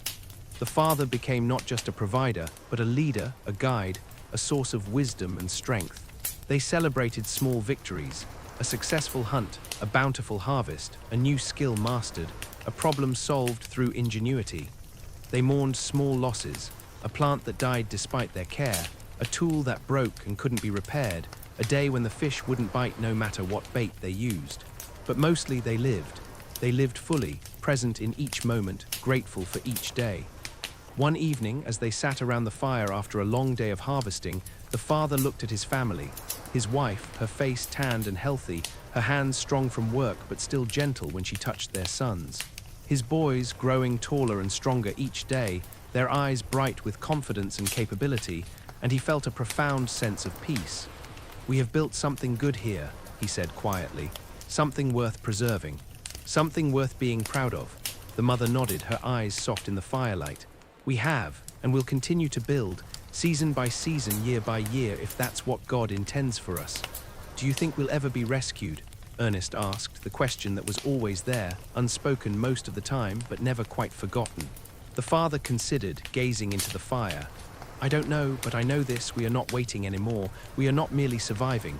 We are living, we are thriving, and that is enough." And it was. The seasons turned, the garden grew. The family thrived, and the island, once a place of exile and fear, became a place of abundance, of purpose, of home. Not every day on the island was peaceful. There were dangers, and the family learned to respect them, to navigate them with caution and wisdom. It was Fritz who first encountered the serpent. He had been exploring alone, against his father's usual advice, following a narrow trail through the dense forest on the eastern side of the island. He was tracking what he thought might be a wild pig, hoping to bring home fresh meat for dinner, when he heard it. A sound like dry leaves rustling, but with a rhythm that was somehow wrong, somehow deliberate. He froze, his hand going instinctively to the knife at his belt, and looked down. Coiled on the path ahead of him, partially hidden by fallen leaves, was a snake, massive and thick as his arm, its scales patterned in browns and greens that made it almost invisible against the forest floor. Its head was raised, its tongue flicking out, tasting the air, sensing his presence. And it was looking directly at him with eyes that seemed ancient and utterly indifferent. Fritz's heart hammered in his chest. He knew enough from his father's teachings and Ernest's reading to know that sudden movement would be fatal. So he stood perfectly still, barely breathing, and slowly, carefully began to back away, one small step at a time. The snake watched him, its eyes unblinking, its body tensing as if preparing to strike, and for a long moment, Fritz thought this might be the end. But then, as if deciding he wasn't worth the effort or perhaps sensing that he was retreating, it uncoiled and slithered away into the undergrowth, disappearing as silently as it had appeared. Fritz ran back to the treehouse, his legs shaking, his breath coming in gasps, and told his father what had happened. The father's face was grave. "You were lucky, very lucky. That was a python, I think, or something very like it.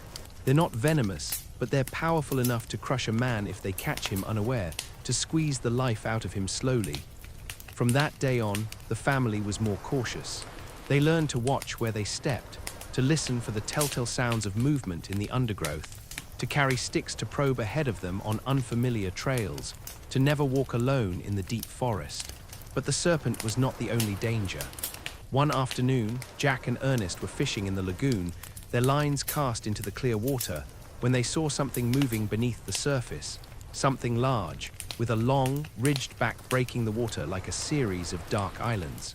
"What is that?" Ernest whispered, his voice tight with fear, his hand gripping his fishing pole. Jack, ever brave, leaned forward to get a better look. And then he saw the eyes, cold, reptilian, watching them from just beneath the surface, calculating, patient. "Crocodile," he breathed. "Or alligator, I can't tell which, but it's big, very big." They backed away slowly, abandoning their fishing poles, and ran to tell their father, their feet pounding on the sand. The father organized a hunt. He and the older boys armed themselves with muskets and spears, and they tracked the creature to a muddy bank on the far side of the lagoon where it was sunning itself. Its massive body sprawled on the shore. It was enormous, perhaps 15 feet long, its jaws lined with teeth like daggers, its hide thick and armored. They debated whether to kill it or simply avoid that part of the lagoon. In the end, the father decided they couldn't risk it, not with France and the younger boys playing near the water, not with the constant need to fish and gather water. The shot was difficult, and it took several rounds before the creature was dead, its body finally still. They dragged it onto the shore with ropes and the help of Grizzle the donkey, and the father showed the boys how to skin it, how to salvage the meat and the hide, how to waste nothing. "This creature was dangerous, yes," he said, his hands working carefully. "But now it will feed us and clothe us. That's the way of survival. We take what we need, we use what we take, we respect what we kill." The meat was tough but edible when cooked slowly, and the hide, once cured with salt and stretched in the sun, made excellent leather for boots and belts and bags. There were other encounters. A wild boar that charged Jack while he was gathering fruit, forcing him to climb a tree and wait for help, his heart pounding as the beast circled below. A swarm of bees that Ernest disturbed while gathering honey, leaving him covered in stings and swollen for days, his face barely recognizable. A rock slide that nearly caught Fritz and his father during an expedition into the hills, the sound of falling stones like thunder, the dust choking them as they ran. Each danger taught them something. They learned to be more careful, more observant, more respectful of the island's power. They learned that the island was generous, yes, but it was also wild, and it demanded caution and humility. But perhaps the most frightening encounter came one night when they were all in the treehouse, sleeping peacefully. They woke to the sound of something large moving below, something that snuffled and grunted and scraped at the base of the tree with what sounded like claws. The father grabbed his musket and peered down through the darkness, his heart racing. In the moonlight, he could just make out the shape, a large cat, bigger than any he had ever seen, its body sleek and muscular, its eyes glowing green in the reflected light like twin lamps. A leopard or perhaps a jaguar. It was circling the tree, looking up, clearly aware of the humans above, clearly considering whether they were worth the effort to reach. The family huddled together, silent, barely breathing. The mother held Franz close, her hand over his mouth to keep him from crying out. The father aimed his musket, but he didn't fire. He didn't want to waste the shot if he couldn't be sure of hitting the creature in the dark, and he didn't want to anger it if the shot only wounded it. For what felt like hours, the cat prowled below, its movements graceful and terrifying. And then, finally, it grew bored or decided the prey was out of reach, and it slipped away into the forest, disappearing like a shadow. In the morning, they found its tracks, huge paw prints in the soft earth around the tree, each one as large as a man's hand. The father reinforced the ladder, making sure it could be pulled up at night, and they kept the fire burning brighter after that, knowing that fire would keep most predators at bay.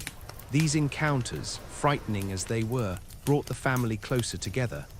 They learned to rely on each other, to watch out for one another, to never take safety for granted, to always be prepared. And they learned something else too, that they were capable of facing danger and surviving it, that they were braver than they had known. That fear was natural, a gift even, warning them of danger, but it didn't have to paralyze them or control them. Fritz, who had faced the serpent, became more cautious but also more confident. He had looked death in the eye and walked away. That knowledge changed him, made him steadier, more mature, more aware of his own mortality and his own strength. Jack, who had been charged by the boar, learned that bravery wasn't the absence of fear, but the ability to act despite it, to think clearly even when your heart is racing. Ernest, who had been strung by the bees, learned that even the smallest creatures could be dangerous, and that knowledge and preparation were the best defenses against any threat. And Franz, who had heard the leopard prowling below, learned that his family would always protect him, that he was safe as long as they were together, that love was the strongest shield. The father, watching his sons grow through these trials, felt a fierce pride. They were becoming men, capable, brave, wise. The island was forging them, shaping them like metal in a fire, and they were rising to meet its challenges. One evening, after a particularly close call with a falling tree that had nearly crushed Ernest during a storm, the family sat around the fire, and the father spoke. "This island is beautiful," he said, "but it is not tame. It will never be tame. We must always be vigilant, always respectful.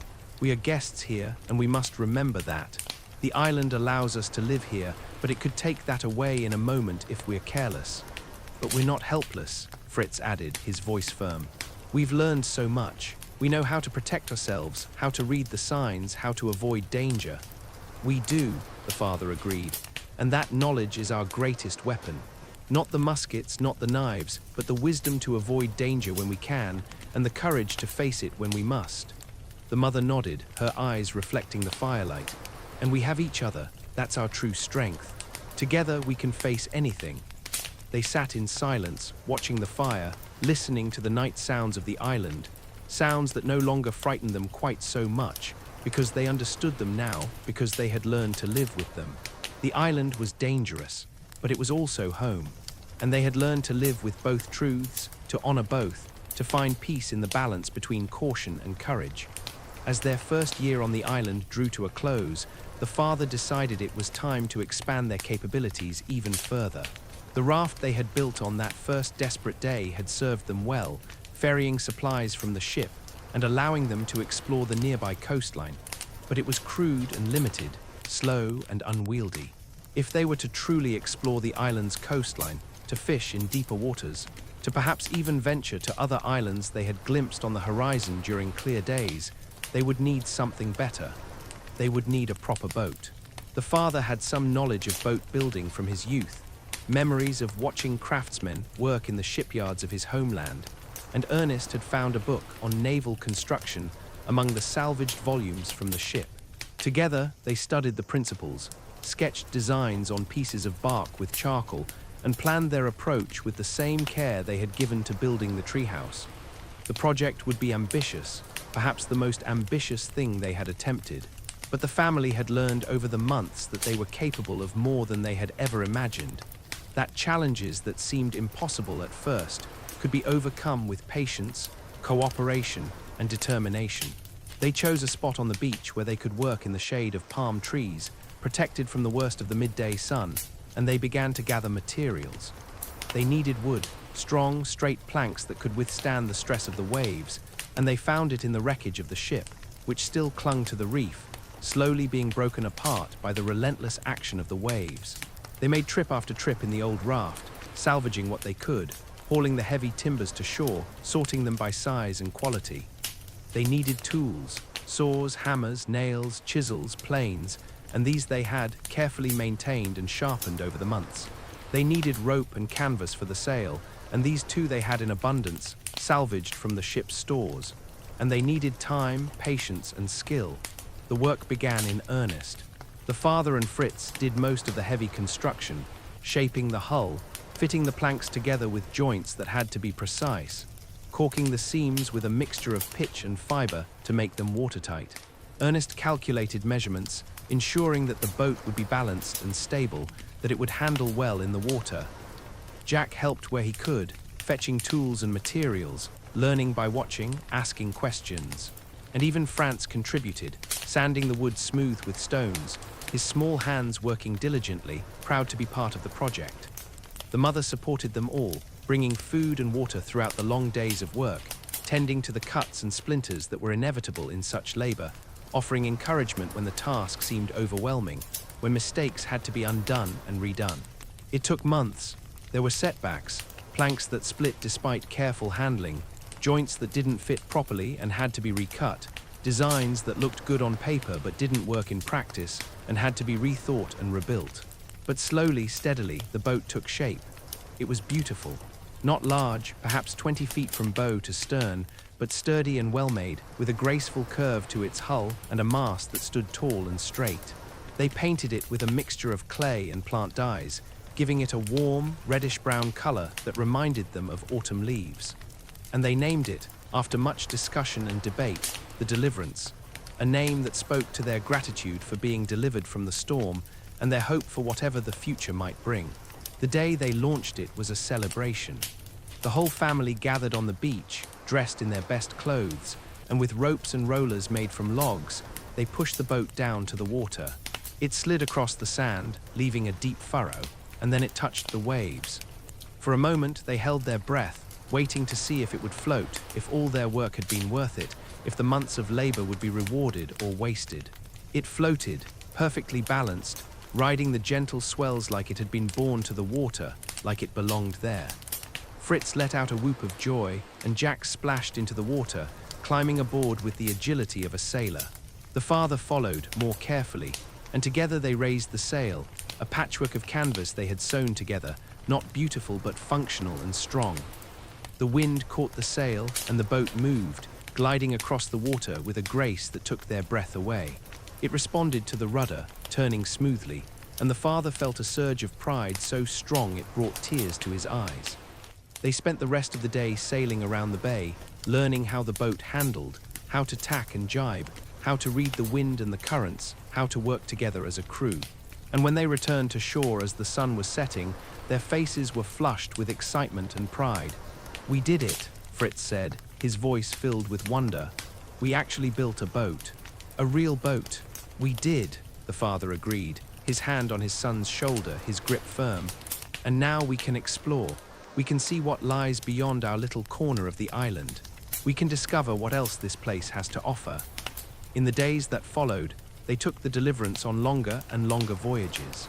They sailed along the coastline, discovering coves and beaches they had never seen, hidden places accessible only from the water. They found new resources, beds of oysters clinging to rocks, groves of fruit trees growing near the shore, deposits of useful minerals in the cliffs. They ventured into deeper water, fishing with nets they had woven from plant fibers, and they caught fish larger and more plentiful than they had ever managed from the shore, tuna and mackerel and other species they couldn't name. They salted and dried the catch, adding substantially to their stores. One day, they sailed around a rocky promontory on the far side of the island and discovered a sheltered bay, its water so clear and blue it seemed almost unreal, like something from a dream. And there in the shallow water near the shore, they saw something that made them gasp: pearls. The bottom of the bay was covered with oyster beds, and when they dove down, holding their breath and brought up a few shells, they found pearls inside, some small and irregular, but others large and lustrous, gleaming with an inner light that seemed to capture the sun. "We're rich," Jack said, laughing, holding up a particularly beautiful pearl the size of a pea. "We're rich. We're not rich," the father corrected gently, though he was smiling. "Pearls have no value here. There's no one to sell them to, no use for wealth on this island. But they're beautiful, and they're a gift from the sea. We'll take a few to remember this day, to perhaps use as ornaments or gifts, but we'll leave the rest. They belong here." They collected a handful of the finest pearls, storing them carefully in a pouch, and then they sailed on, exploring further, discovering more wonders. The boat gave them a freedom they had not known before. They were no longer confined to the land, to the paths they had cleared through the forest. They could move freely along the coast, explore, discover, see their island from new perspectives. The island, which had seemed so large and complete, was revealed to be just one part of a larger world, surrounded by water that might lead to other lands, other possibilities.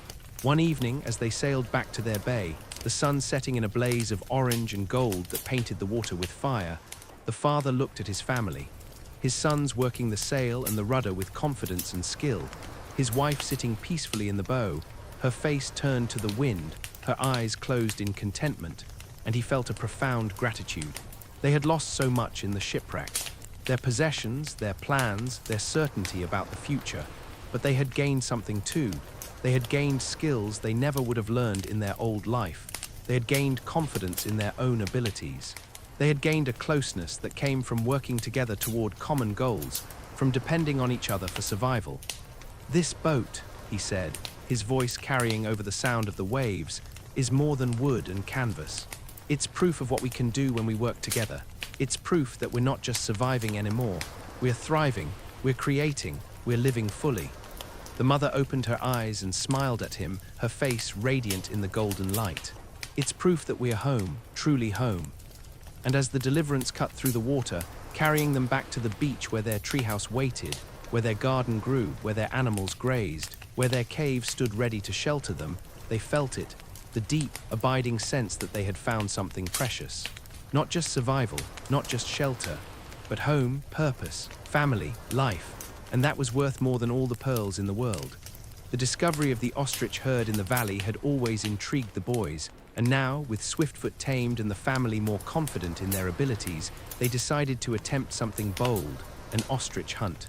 Not to kill the birds, the father made clear, but to capture more of them, to expand their small farm, to see if they could tame a whole flock. And perhaps, the father admitted with a smile, simply for the adventure of it, for the thrill of testing themselves against the island's wildness. They planned carefully. Fritz would ride Swiftfoot, using the bird's speed and familiarity with the herd to get close. Jack and Ernest would position themselves on either side of the valley with nets and ropes, ready to intercept the fleeing birds. The father would coordinate from a vantage point on the ridge, watching the whole operation and calling out directions. And the mother and Franz would wait at the treehouse, preparing a large pen for the new arrivals. The day of the hunt dawned bright and clear, the sky a brilliant blue. The boys were up before sunrise, their excitement palpable, their voices hushed as they prepared. They ate a quick breakfast of bread and fruit, gathered their equipment, nets, ropes, water skins, and set out for the valley, their steps quick with anticipation. When they arrived, the ostrich herd was grazing peacefully in the early morning light, unaware of what was about to happen. There were perhaps 30 birds, ranging from young chicks barely knee-high to massive adults that stood taller than a man, their long necks swaying as they fed. Fritz mounted Swiftfoot, and the tamed ostrich seemed to understand what was expected. It stood still, alert, its eyes on the herd, its body tense with readiness. "Ready," the father called from the ridge, his voice carrying across the valley. "Ready," the boys called back, their voices eager. "Then go, and be careful." Fritz urged Swiftfoot forward, and the bird took off like an arrow released from a bow, racing across the valley toward the herd. The wild ostriches scattered immediately, running in all directions, their powerful legs carrying them at incredible speeds, their wings spread for balance. But Swiftfoot was faster, and Fritz was a skilled rider now, his body moving with the bird's rhythm. He guided the bird toward a young ostrich that had separated from the group, chasing it toward where Jack waited with a net, his body crouched and ready. Jack threw the net at just the right moment, and it settled over the bird, tangling its legs. The ostrich squawked and struggled, thrashing wildly, but Jack held firm, digging his heels into the ground, and Ernest ran to help, securing the bird with ropes, wrapping them carefully to avoid injuring it. "One," Jack shouted, triumphant, his face flushed with excitement. Fritz wheeled Swiftfoot around and chased another bird, this time toward Ernest, who managed to lasso it with a rope, pulling it to a stop with a technique he'd practiced for weeks. 2, the hunt continued for over an hour, a wild, exhilarating chase across the valley. The boys laughed and shouted, their voices echoing off the hills. Swiftfoot seemed to enjoy the game, racing back and forth with tireless energy, its eyes bright with what almost seemed like joy. And slowly, carefully, they managed to capture 5 young ostriches, enough to start a small flock without depleting the wild herd or taking more than they could care for. When they finally stopped, exhausted and triumphant, they tied the captured birds together in a line and began the long walk back to the treehouse. The ostriches resisted at first, pulling and squawking, but gradually they calmed, following Swiftfoot's lead, perhaps recognizing one of their own kind. Back at the treehouse, the mother and Franz had prepared a large pen, reinforced with strong posts and woven bamboo, and they released the new birds into it. Over the following weeks, the boys worked to tame them, using the same patience and gentleness that had worked with Swiftfoot, feeding them by hand, speaking to them softly, moving slowly so as not to frighten them. It was during one of their sailing expeditions, a few weeks after the ostrich hunt, that they made another remarkable discovery. They had sailed to the bay where they had found the pearls, intending to dive for more, when Fritz noticed something strange about one of the rock formations near the shore. It seemed to shimmer in the sunlight, reflecting colors that didn't quite match the surrounding stone, flashes of pink and green and gold. Curious, he dove down to investigate, holding his breath, his eyes open in the clear water. And when he surfaced, he was holding something in his hand, a pearl, yes, but not from an oyster. This one had been embedded in the rock itself, or so it seemed, caught in a crevice. The father examined it, his brow furrowed in thought. This isn't just a pearl bed, this is something else. Let's explore more carefully. There may be more here than we realized. They spent the rest of the day diving and examining the rocks, taking turns, and what they found astonished them. The rock formation was actually a kind of coral, ancient and fossilized, and embedded in it were not just pearls, but other treasures, pieces of amber, smooth and golden, preserved for who knows how many centuries. Shells of incredible beauty, spiraled and ridged in patterns that seemed almost mathematical, and even what appeared to be fossils of ancient creatures, their shapes pressed into the stone like memories. "This bay is a treasure house," Ernest said, his voice filled with awe, his hands trembling slightly as he held a particularly beautiful fossil. Not in the way Jack meant, not wealth we can spend, but treasures of nature, of beauty, of knowledge. This is priceless. They collected samples carefully, respectfully, taking only what they could use or study, leaving the rest undisturbed. The pearls they would save, perhaps to trade someday if rescue came, or simply to admire for their beauty. The amber could be carved into ornaments or used for practical purposes. The shells could be used for decoration or as tools. Some were sharp enough to cut, others smooth enough to polish. And the fossils, Ernest was beside himself with excitement about the fossils, carefully sketching them in his journal, noting their location, theorizing about what creatures they had once been, what ancient seas had covered this place. That evening, back at the treehouse, they spread out their treasures on the table, and the whole family gathered to admire them. The pearls gleamed in the firelight, each one unique in size and luster. The amber glowed like captured sunlight, warm and mysterious. The shells were works of art, spiraled and ridged and colored in ways that seemed impossible, that spoke of a creator with an infinite imagination. God's creation is endlessly generous, the the father said softly, his voice filled with wonder. Even here, on this remote island, far from civilization, there is beauty beyond measure. Wonders we could spend a lifetime discovering and never exhaust. We are so lucky, France said, holding a small pearl up to the light, watching it shimmer and change color. We are blessed, the mother corrected gently, her hand on his shoulder. And we must remember to be grateful, to never take these gifts for granted. The ostrich hunt and the Pearl Bay became stories the family told over and over, embellishing them slightly with each telling, laughing at the mishaps, Jack falling into the mud, Ernest nearly losing his net, and marveling at the successes. They were stories of adventure, yes, but also of discovery, of the island revealing its secrets to those who approached it with respect and wonder and open hearts. The new ostriches gradually became tame, and within a few months, they had a small flock that provided eggs, enormous eggs that could feed the whole family for a day, and eventually more birds. The pearls and amber and shells became part of their home, decorating the treehouse and the cave, reminders of the island's generosity and beauty. And the family, with each new adventure, with each new discovery, felt their connection to the island deepen. It was no longer just a place they survived. It was a place they loved, a place that surprised and delighted them, a place that felt more and more like it had been meant for them all along, like they had been guided here for a purpose. One night, as they sat around the fire, the stars brilliant overhead, the father raised a cup of coconut milk in a toast. "To the island," he said, his voice warm with emotion, "to its dangers and its gifts, to the life we've built here, and to each other without whom none of this would be possible." "To the island," they echoed, their voices warm with affection and gratitude, their cups raised. And the island, if it could have heard them, might have been pleased. For they had learned to live with it, not against it. They had learned to take what they needed and leave the rest.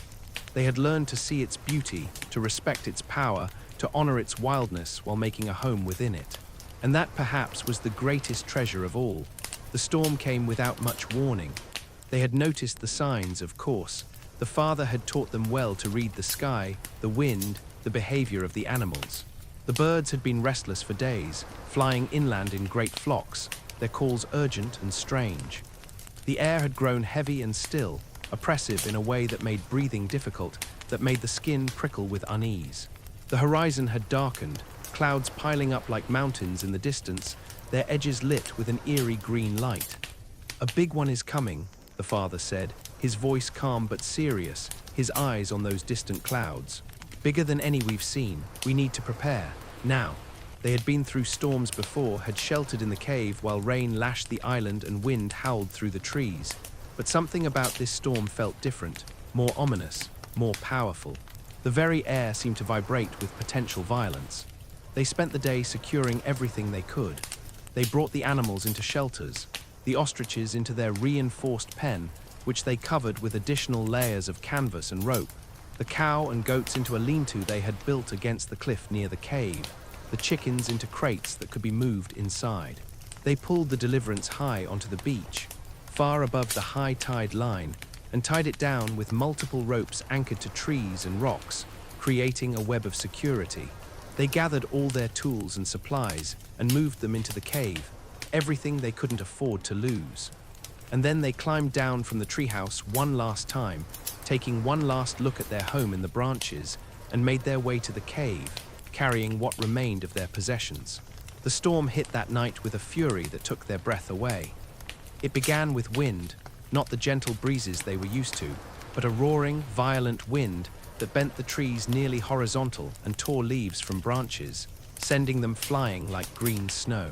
Then came the rain, falling in sheets so thick it was like standing under a waterfall, so heavy you couldn't see more than a few feet. And then the thunder and lightning, so close and so loud it felt like the world was being torn apart, like the sky itself was breaking. The family huddled in the cave, the door barred shut and reinforced with stones, the fire burning low to conserve wood. They could hear the storm raging outside, the crash of waves against the rocks, sounding like cannon fire, the crack of breaking trees, the howl of wind that sounded almost alive, almost malevolent. Franz clung to his mother, his eyes wide with fear, his small body trembling. Jack tried to be brave, sitting up straight, but his hands shook and he jumped at every crash of thunder. Ernest sat with his journal, trying to record the storm's progression, but his writing was shaky, his observations fragmented. And Fritz stood near the entrance with his father, listening, watching through the cracks in the door, trying to see what was happening to their world. "Will the treehouse survive?" Fritz asked quietly, voicing the fear they all felt. The father was silent for a moment, his face grave in the firelight. "I don't know. I built it as strong as I could. I used the best materials, the strongest joints. But this storm, it's beyond anything I anticipated. We can only wait and see." The storm raged for 2 days and 2 nights. The wind never stopped, the rain never ceased. The family took turns sleeping, always keeping someone awake to watch, to listen, to make sure the cave remained secure, to feed the fire, to check on the animals. On the 3rd day, the wind began to ease. The rain lessened to a steady drizzle.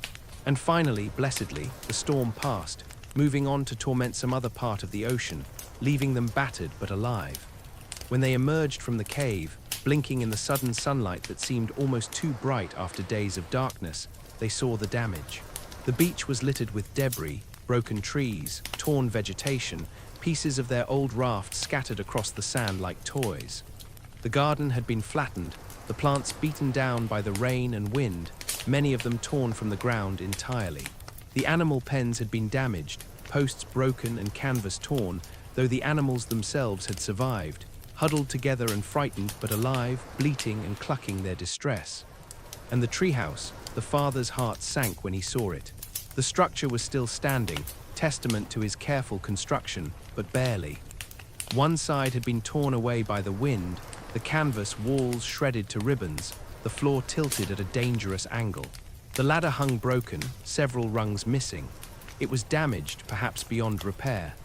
They stood in silence, looking at the wreckage of their home, feeling the weight of all that work, all those months of effort, reduced to this. "We can fix it," Fritz said finally, his voice determined, his jaw set. "We've built it once. We can build it again, we know how now." "We can," the father agreed, his hand on his son's shoulder. "But first, let's check the deliverance. And make sure everyone and everything is safe, priorities." The boat had survived, thanks to the ropes and their careful preparation. It sat on the beach, tilted but intact, ready to sail again. The cave was untouched, dry and secure, their supplies safe. The animals were shaken but unharmed, and the family was together, whole, safe. As they began the work of cleaning up, of assessing the damage and planning repairs, something caught Ernest's eye. On the beach, washed up by the storm among the other debris, was a piece of wood. But not driftwood, this was different.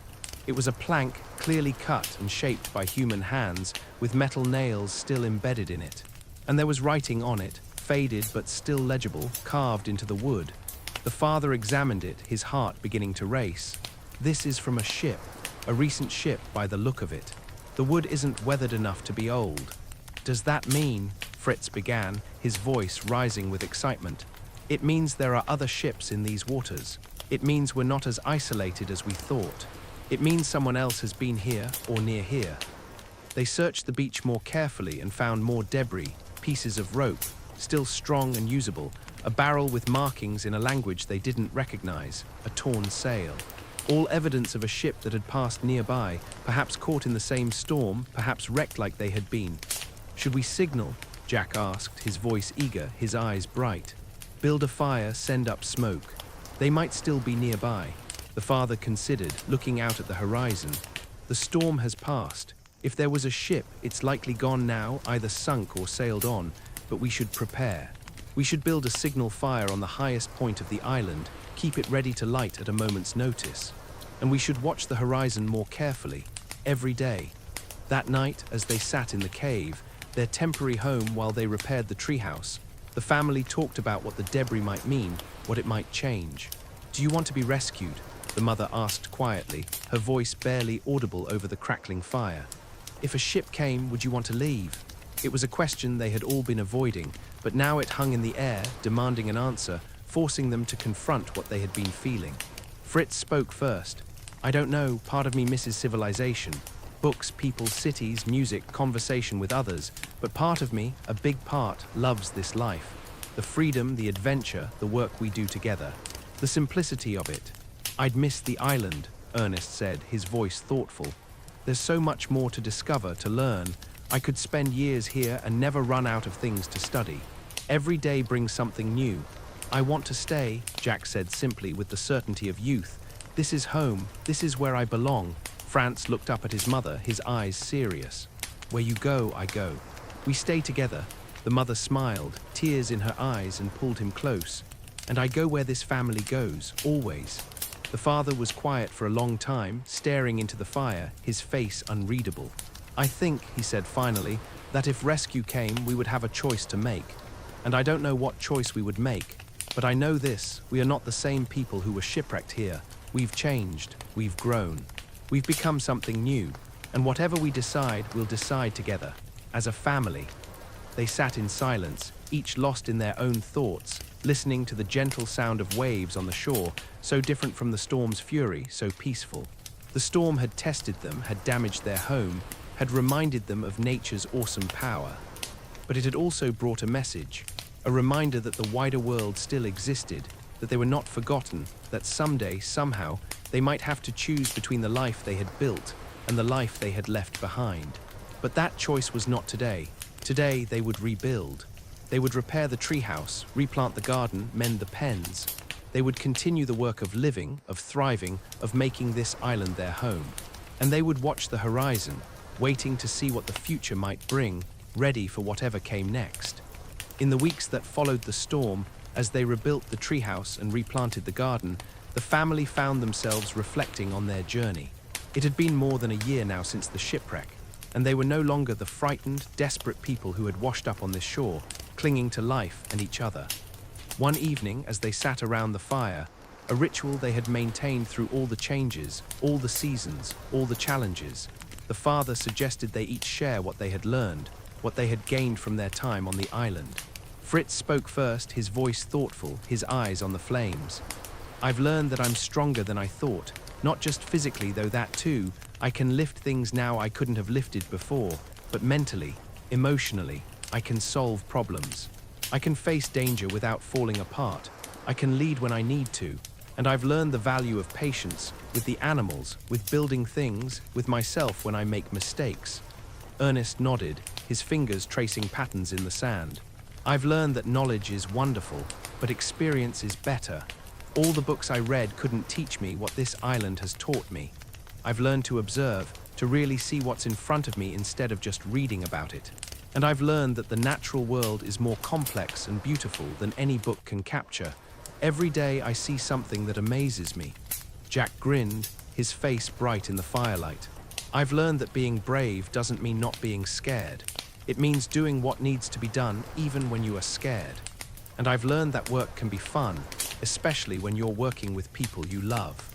I used to think work was something to avoid, but now I look forward to it. Franz, now taller and more confident than the small boy who had arrived on the island, said quietly, I've learned that home isn't a place, it's people. And I've learned that I can do hard things if I try. I used to think I was too little to help, but I'm not. I'm part of this family. The mother's eyes were bright with tears, reflecting the firelight. I've learned that I'm more capable than I ever knew. I've learned to trust myself, to trust this family, to trust that we can handle whatever comes. And I've learned that happiness doesn't come from comfort or certainty, but from purpose and love. I'm happier here with all the hardships than I ever was in our old life. The father was quiet for a moment, gathering his thoughts, his face serious. I've learned humility. I thought I knew what was important: position, security, plans for the future, providing material comfort for my family. But this island has taught me that what matters is simpler and deeper. Family, honest work, gratitude for each day, living each moment fully. And I've learned that God's provision comes in unexpected ways, that what seems like disaster can become blessing. They sat in comfortable silence, watching the fire, feeling the weight and the gift of all they had experienced. Do you have regrets? The mother asked softly. About the shipwreck, about ending up here? The father considered, his brow furrowed. I regret the fear we felt in those first days. I regret the losses, the people who didn't survive the storm, the crew who abandoned us, the life we had planned. But I don't regret what we've built here. I don't regret who we've become. We're better people now, I think, stronger. More real. Neither do I, Fritz said, and the others murmured agreement, their voices soft but certain. The days took on a new quality after that conversation. There was still work to be done, there was always work, but there was also a deeper appreciation for what they had, for the life they were living, for the small miracles of each day. They rebuilt the treehouse, making it stronger than before, incorporating lessons learned from the storm. They used thicker posts, better joints, more secure fastenings. They replanted the garden, adding new crops they had discovered on the island, experimenting with different techniques Ernest had read about. They expanded the animal pens, welcoming new chicks and kids born on the island, watching their small farm grow. They continued to explore, to discover, to learn. Ernest found a grove of trees that produced a resin that could be used as medicine for cuts and burns. Jack discovered a cave system that connected to their main cave, providing additional storage and shelter. Fritz became skilled enough with Swiftfoot that he could race across the island in a fraction of the time it would take on foot, covering distances that would have taken hours in mere minutes. And Franz, growing steadily, began to take on more responsibilities, helping with the hunting, the building, the tending of the animals. He was no longer the baby of the family, but a capable, contributing member, and his brothers treated him with a new respect. The mother, watching her sons grow, felt a bittersweet pride. They were becoming men, shaped by this place, by the challenges they had faced, by the work they had done. And she knew that whatever the future held, they would be ready for it. They would be capable, resilient, strong. One afternoon, as the father and mother walked along the beach together, a rare moment of solitude, with the boys off on various tasks, they talked about the future. If a ship came, the mother said, her voice tentative, what would you want to do? The father was quiet for a long time, his eyes on the horizon. I think I would want to give the boys a choice.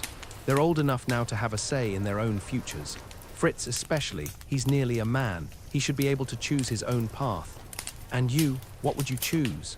He looked out at the ocean, then back at the island, green and lush and beautiful, then at his wife's face. I honestly don't know. Part of me longs for civilization, for the company of others, for books and music and conversation, for the comforts we left behind. But part of me, perhaps the larger part, has found something here I never had before. Peace, purpose, a closeness with my family that I don't think we would have had in our old life, with all its distractions and demands. I feel the same, the mother admitted, taking his hand. I miss certain things. I miss my sister, my friends, the church we attended. But I don't miss the person I was. I like who I've become here. I like the woman I see reflected in your eyes and in our son's eyes. They walked in silence, hand in hand, and when they returned to the treehouse, they found the boys working together to build a new storage shed, laughing and joking as they worked, their voices carrying through the trees. That night, as they gathered for their evening meal, fresh fish, vegetables from the garden, bread the mother had baked, the father made an announcement. I've been thinking about the signal fire, he said. We should build it. Not because we're desperate to leave, but because we should be ready. If a ship comes, we should have the choice. And whatever we choose freely, not out of desperation or fear. I'll help build it, Fritz said immediately. We all will, Ernest added. And so, over the next week, they built a signal fire on the highest point of the island, a carefully constructed pile of dry wood, protected from the rain by a shelter they built over it, ready to be lit at a moment's notice. They built a platform beside it where someone could keep watch, and they took turns, each day, scanning the horizon for sails. But as the days passed and no ships appeared, they found themselves less anxious about rescue and more content with the life they had built. They had food, shelter, safety. They had work that mattered, challenges that engaged them, discoveries that delighted them. They had each other, and the bonds between them had been forged in fire and tested by hardship and proven strong. One evening, as the sun set in a blaze of color, painting the sky and the sea in shades of orange and pink and gold and purple, the family stood together on the beach, looking out at the horizon. It's beautiful, Franz said softly, his voice filled with wonder. It is, the father agreed, his arm around his youngest son's shoulders. And it's ours. For as long as we're here, it's ours. And we're its, the mother added, her voice warm. We belong to this place as much as it belongs to us. We are part of it now. They stood in silence, watching the sun sink below the horizon, watching the stars begin to appear, one by one, in the darkening sky. The first star, then another, then dozens, then hundreds, until the sky was filled with light. And in that moment they felt it, a deep, abiding contentment. Not the absence of challenges or difficulties, but the presence of something more important. Gratitude for the journey, for the growth, for each other, for this place that had tested them and shaped them and given them more than they had lost. They had been shipwrecked, yes, they had lost much, but they had found more than they had lost. They had found themselves, they had found each other, they had found strength they didn't know they had. They had found a home, and that was everything. And so our story comes to rest, like a ship finding harbor after a long voyage, like a family finding home in the most unexpected of places. The Swiss family's journey did not end on that beach, of course. Life continued, as it always does. There were more storms to weather, more challenges to face, more discoveries to make. The island continued to reveal its secrets, new plants, new animals, new places of beauty and wonder. But they faced it all together, with the strength they had built, with the skills they had learned, with the love that bound them more tightly with each passing day. Whether rescue ever came, whether they ever returned to civilization, whether they spent the rest of their lives on that island or eventually sailed away to some new adventure, these questions are less important than what they became in the process. They became a family in the truest sense, not just people bound by blood, but people bound by shared struggle, shared triumph, shared purpose. They became pioneers, builders, stewards of the land that had become their home. They learned that home is not a place you find, but a place you build. With your hands, yes, with wood and rope and canvas and stone, with sweat and blisters and aching muscles, but more importantly, with your heart, with patience and cooperation and love, with the willingness to work together, to support each other, to see each other through the dark times and celebrate together in the light, with the daily choice to show up, to contribute, to care.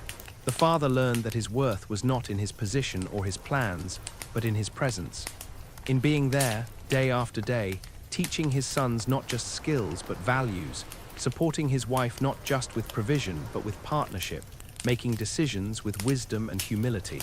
He learned that provision comes in many forms, and that sometimes the greatest gift a father can give is not comfort, but the opportunity to grow strong through challenge.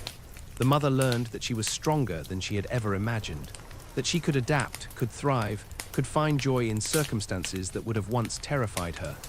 She learned that her role was not diminished by hardship, but expanded, deepened, made more essential. She was not just a caretaker, but a teacher, a healer, a pillar of strength, the heart of the family that kept them grounded and connected.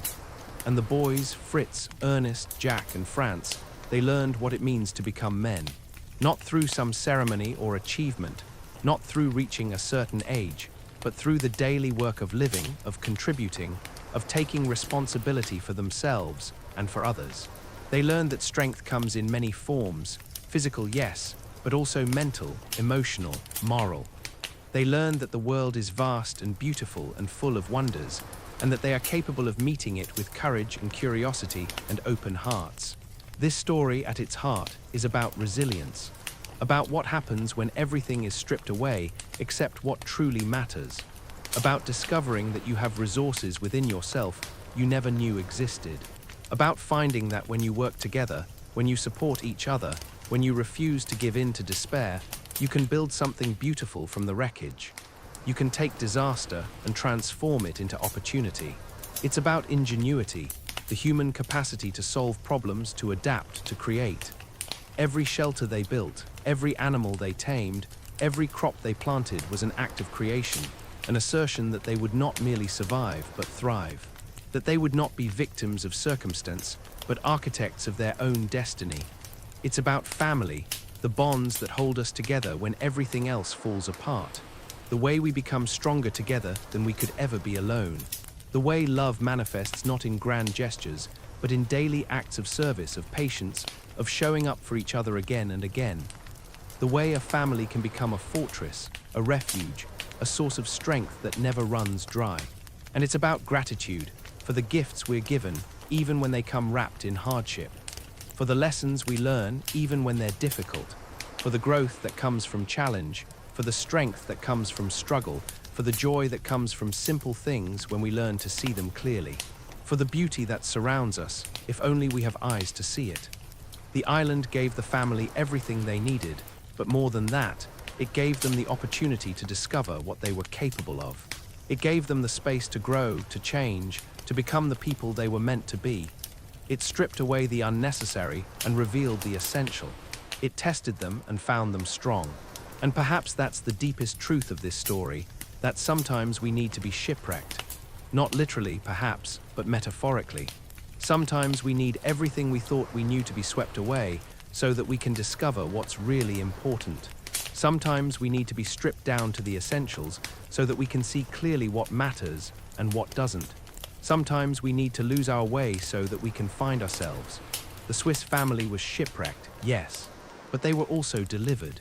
Delivered from a life that, for all its comforts, might have left them never knowing their own strength, never discovering their own capabilities. Delivered to a place where they could build something real, something lasting, something true. Delivered to each other in a way they might never have been otherwise. Sleep now, knowing that you too have this strength within you. That you too can face the unexpected, can adapt, can build a home wherever you find yourself. That you too are more resilient, more capable, more resourceful than you know. The same spirit that carried the Swiss family through their trials lives in you. Let the Swiss family's journey rest in your dreams tonight. Let their courage inspire you. Let their cooperation remind you of the power of working together, of supporting each other, of refusing to face challenges alone. Let their gratitude teach you to see the gifts in your own life, even the ones that come disguised as challenges, even the ones that don't look like gifts at first. Tomorrow is another day with its own storms and its own calms, its own challenges and its own gifts. But tonight, rest in the knowledge that whatever comes, you can face it. You can adapt. You can build. You can thrive. You carry within you everything you need. The island taught the family that home is not a place, but a feeling. A sense of belonging, of purpose, of being exactly where you're meant to be. And that feeling can be found anywhere, can be built anywhere, when you have love and determination and the willingness to work for it. Home is where your people are. Home is where you build it. So sleep peacefully, knowing that wherever you are, whatever you face, you carry within you the same capacity for resilience, for ingenuity, for love that the Swiss family discovered on their island. You are not alone. You are not without resources. You are not helpless in the face of change. You are stronger than you know. You are more capable than you imagine. And you are never alone as long as you hold close to those you love, as long as you remember that we are all in this together, building our homes, facing our storms, finding our way. The Swiss family found their home on an island. You will find yours wherever your heart leads you, wherever your hands build it, wherever your love plants roots. Good night, sweet dreams. And may you wake tomorrow ready to build your own version of home, wherever you find yourself, with whatever materials you have, with whoever walks beside you. Rest now. The island is quiet, the waves are gentle, the stars are bright, and all is well.